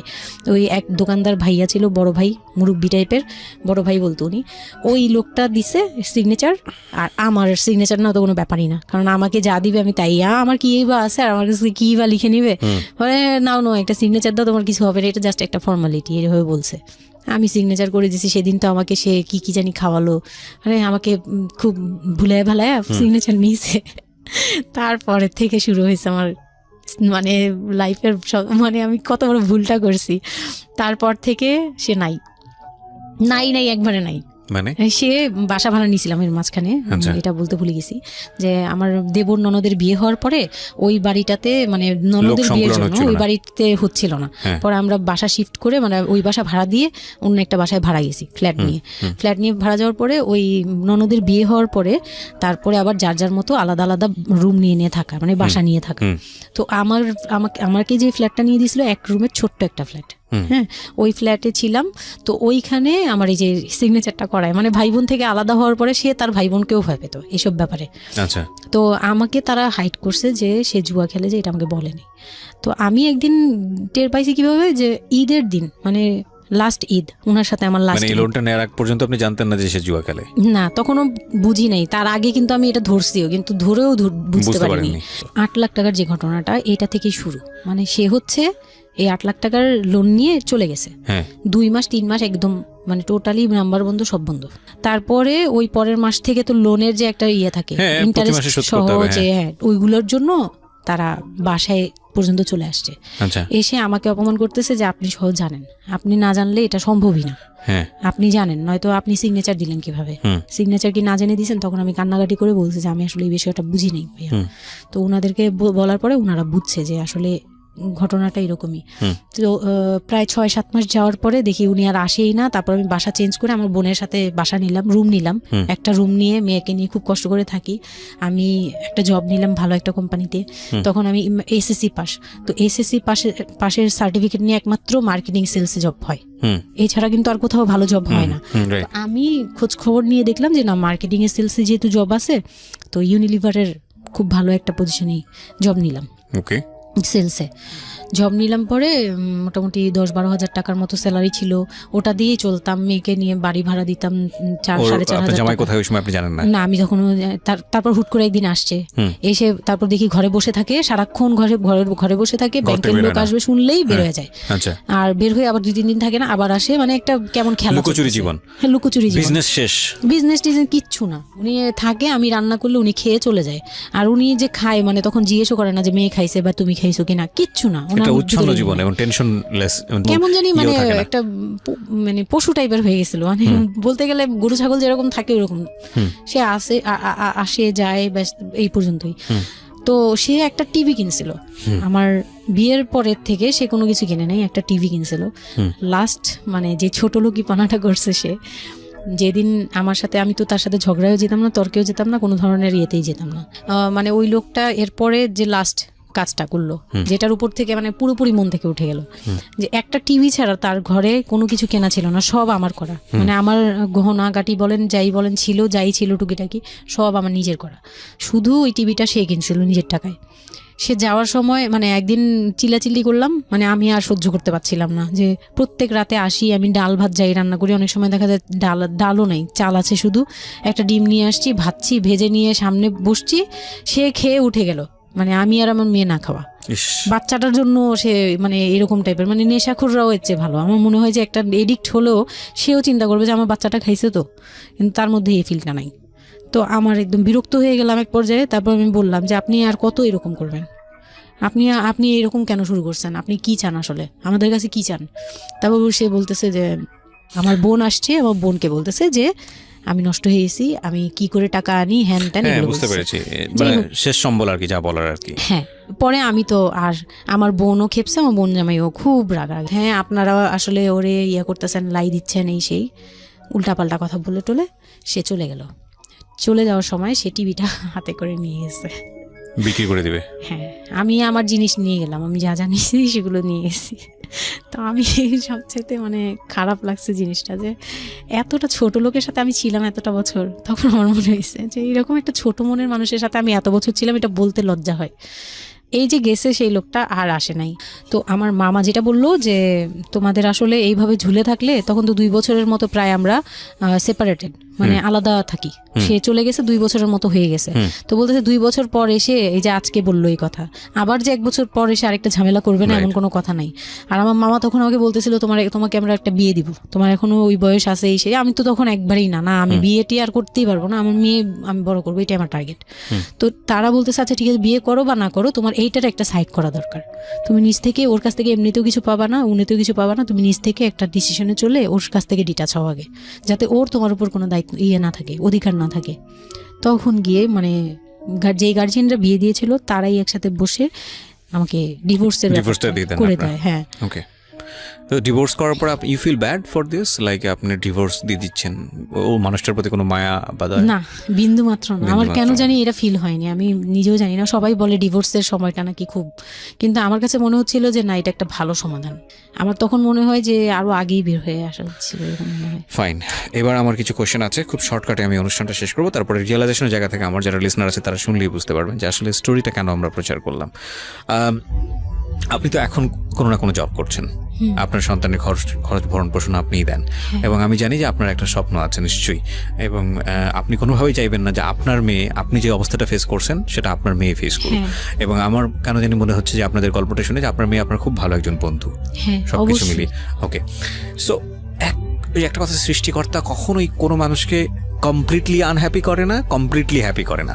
হ্যাঁ, আপনার এই কষ্টময় জীবনের মধ্যেও আপনাকে আল্লাহ একটা বেস্ট গিফট দিয়ে দিয়েছেন, সেটা হচ্ছে আপনার সন্তান। কিন্তু আমরা যদি একটু অন্যভাবে দেখি গল্পটাকে, যে ঘটনাটা ওর জীবনে ঘটে গেছে, প্রতিনিয়ত ঘটে গেছে, আপনি এই সমাজের জায়গা থেকে যদি আবার চিন্তা করেন, ওর লাইফটা কিন্তু একটা স্পটলেস লাইফ না। ও যখন সেকেন্ড একটা সম্পর্কে যাবে, সেই সম্পর্কটা একটা স্বাভাবিক সম্পর্কের জায়গা থেকেও চিন্তা করতে পারবে না। এবং ওকে যখন একটা মানুষ নিজের জীবনে নিতে যাবে সম্পর্কের বাইরে এসে, তখন একটা জিনিস চিন্তা করবে যে ওর একটা পাস্ট লাইফ আছে, ওর একটা মেয়ে আছে, মেয়ের বয়স কত বছর চলছে? 12 বছর চলছে। এবং ওর বয়স যেখানে, আপনার কত? 21? আমার হচ্ছে 27। 27, সো ওর প্রায় ওর বয়সের অর্ধেক বয়সের 2-3 বছর কম হবে, যাই হোক। তো এই যে ব্যাপারটা, এগুলো খুব ভালো চোখে দেখে না, দেখবে না, খুব স্বাভাবিক। হয়তো কোনো ব্যক্তি মানুষ দেখলেও দেখতে পারে, কিন্তু যখন পরিবারের জায়গা থেকে আসবে এই সম্বন্ধটা, তখন কোনোভাবেই পরিবারের অন্য লোকজন এটাকে কোয়েশ্চেনেবল, মানে কোয়েশ্চেনের জায়গা থেকে এটা ছাড় দেবে না। তাহলে দেখুন ওর জীবনের বিগার লস, কিংবা ওর জীবনের যে একটা ভয়ানক রকমের একটা ক্ষতি, পুরো জীবনের মোড়টাকে অন্যদিকে ঘুরিয়ে দেওয়া। যদি একটা নিউট্রাল জায়গা থেকে আমরা চিন্তা করি, একটা মেয়ে তার জীবনটা আসলে কেমন হওয়া উচিত ছিল সেই জায়গাটা থেকে, তাহলে ওর জীবনটা কোথায় গিয়ে দাঁড়িয়েছে। এবং যদি এভাবেই জীবনটা চলে যায়, তাহলে ওর যে মেয়েটা বড় হচ্ছে, সে মেয়েটা বড় হয়ে একসময় নতুন একটা